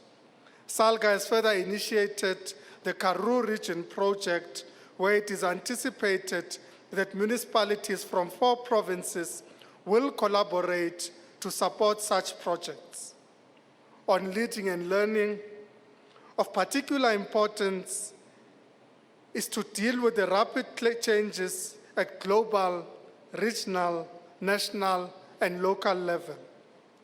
The Sustainable Development Goals, the Addis Ababa Action Agenda, the Sendai Framework for Disaster Risk Reduction, the Paris Agreement on Climate Change, and the AU Vision 2063 all impact on municipalities at a local level. We should thus utilize opportunities presented by the 4th Industrial Revolution to modernize the system of governance and the provision of services by establishing an advisory council for local government in terms of technology, digital and ICT innovation at a local level. Honorable President, it would be remiss of me speaking on behalf of local government if I don't use this platform with your honorable good self, cabinet ministers, and members of executive councils responsible for local government to draw your attention to current topical issues confronting the local government sector. This including, but not limited to, 1, governance, persistent political challenges in various municipalities in the country, most notably some municipalities in KZN that are yet to be properly constituted post the 2016 municipal elections. Secondly, support for local government. We need the continued challenges around adequacy of the support framework provided by national and provincial governments, and thus interventions in a number of municipalities that in most instances are constitutionally suspect. Municipal demarcations, concerns around municipal boundary demarcations, and transformation fatigue in the local government sector. With regards to powers and functions, strengthening the local government's role in the electricity distribution industry including consideration of renewable energy, thus reaffirming the exclusive mandate assigned to local government on reticulation and furthermore review of the ballooning municipal debt and tariff structure will be crucial, as will its role in sustainable management of water and sanitation for all. Let me say that the issues financial are attendant also in the water sector. With regards to the fiscal framework, fundamental in making municipalities developmental is an urgent need to sort out some of the lingering challenges arising from the current fiscal framework. Some of these issues include the following: the unsustainable increase in debts owed to municipalities. This currently stands at an estimated 117 billion rands. Would require bold and innovative solutions to address this, lest we place the solvency of our municipalities and their credit rating at risk. The need for a permanent and sustainable solution to the payment of creditors by municipalities. These, of course, would include the water boards and ESCOM. The current fiscal framework, which allocates only 9.1% of the national fiscus to local government, needs urgent review. Without reconsideration of our fiscal instruments and the allocative formula, some of our municipalities will remain unviable and unsustainable. With due respect, Program Director, we are of the view that the demarcation instrument is not ideal in dealing with municipal viability. You cannot put together two broke municipalities and expect them to become a viable municipality. The consistently improving quality of financial management in municipalities is evidenced by the AG outcomes reports are cause for celebration. However, we propose that more effort be spent on ensuring not only accountability, but also the improvement of the quality of spending and the return on the fiscal investment in transforming local spaces. In conclusion, I want to categorically state that in order to implement and give full effect to a developmental local government, we need strong leaders at a local level and thus a more equitable remuneration system for municipal councillors, thereby establishing a capable system of political leadership in municipalities. Your Excellency, the issue of remuneration of councillors has been neglected and requires your intervention to ensure an equitable and fair system of remuneration of public office bearers at the local level.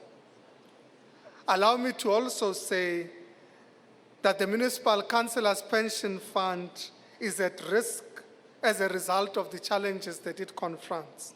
Unless we work together with government to address the challenges confronting the Municipal Councillors Pension Fund, we are placing at risk the pension benefits of our local public representatives.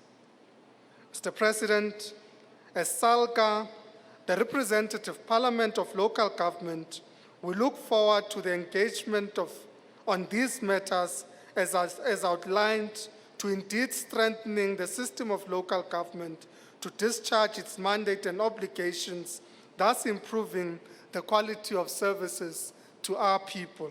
Thank you very much.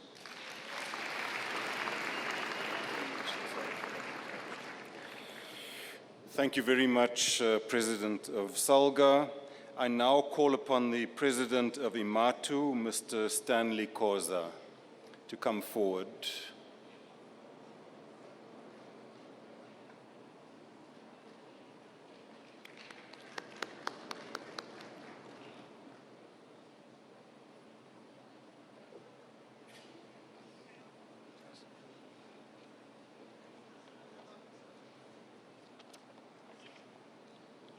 also exempted from protocol.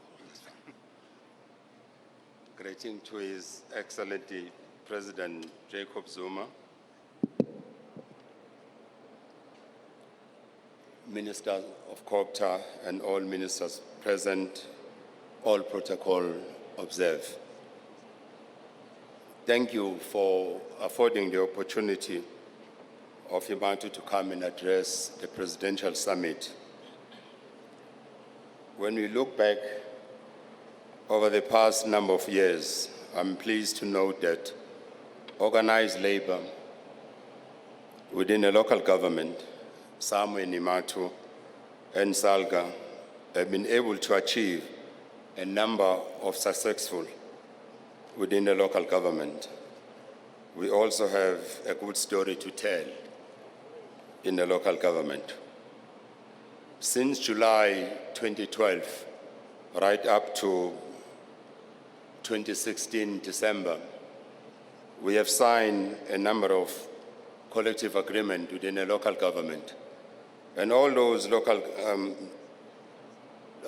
agreements have been signed without strike by the municipal employees.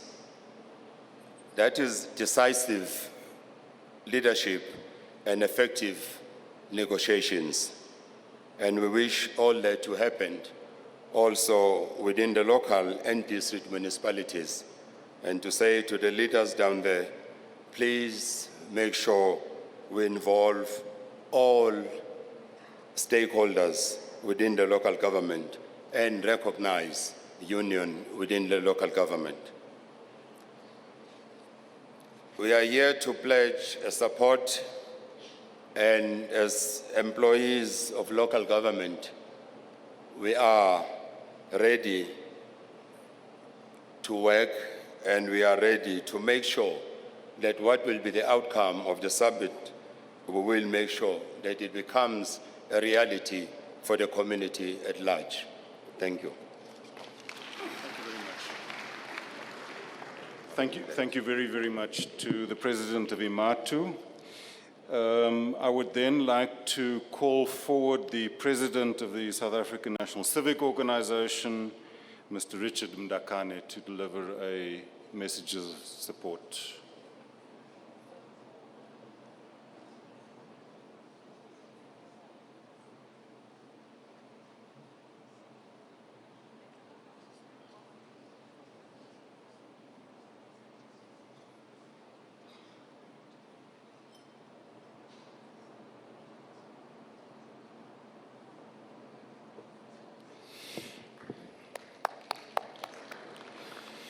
May I also just ask, we're expecting a message of support from SAMU.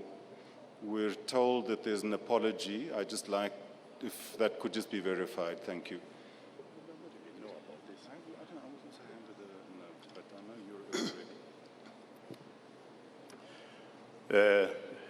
His Excellency, the President of the Republic of South Africa, ministers, and all protocol observed. On behalf of the South African National Civic Organization and all our structures, thank you for affording us the opportunity to participate fully in this local government summit. As a civic movement that has worked for many years at the local level with our councillors in many parts of our country, we are convinced that the local government system of governance, if it is improved and improvised from time to time, will be able to address the challenges faced by our people on the ground, particular communities. Because we are an organization that represents communities in many parts of our country, both in the rural area and in urban areas. We are always in touch with comrade councillors or councillors on the ground and discuss with them many issues that affect our community. basically dealing with the matter of basic services, dealing with the issue of electricity increases, but also dealing with the issue of transport, particularly public, safe, affordable transport system at the local government level. Many members of community have been raising a lot of issues about the issue on the policy, Honorable President, around the policy on indigent community or members of communities. They've raised this issue that from time to time is important to revise the policy, because without revising the policy, it will be difficult to accommodate large numbers of people who become indigent because of retrenchment in many places of their work. As SANCO, we hope this summit will assist us to build a very strong working relationship with local governance system of governance in our country. We also hope that we'll be able to work very close with traditional system of governance in rural areas, but also in urban areas like in Gauteng. We thank you very much, Program Director, for inviting us to give a message of support. We think we'll work together to ensure that we improve the quality of life of all our communities and all the citizens of our beautiful country. Thank you very much.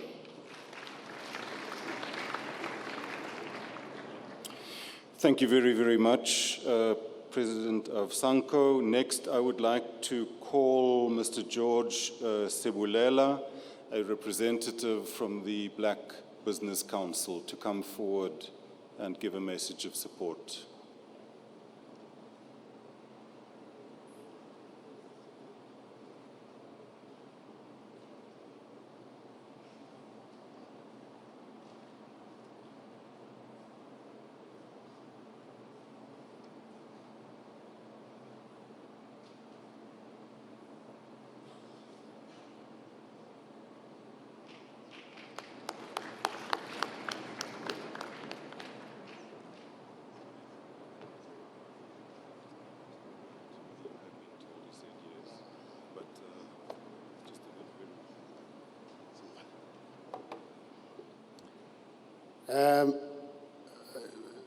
The President of the Republic of South Africa, Mr. Jacob Zuma, the Minister in the Presidency, Minister Jeff Radebe, the Minister Van Rooyen and Deputy Minister Bapela, all protocol observed. I'm the Secretary General of the Black Business Council, and I must emphasize that local business is so critical to the transformation of this country. In fact, local business is big business. So if we talk about advancing the life of the previously disadvantaged economically, local government is in the center of changing those lives. And as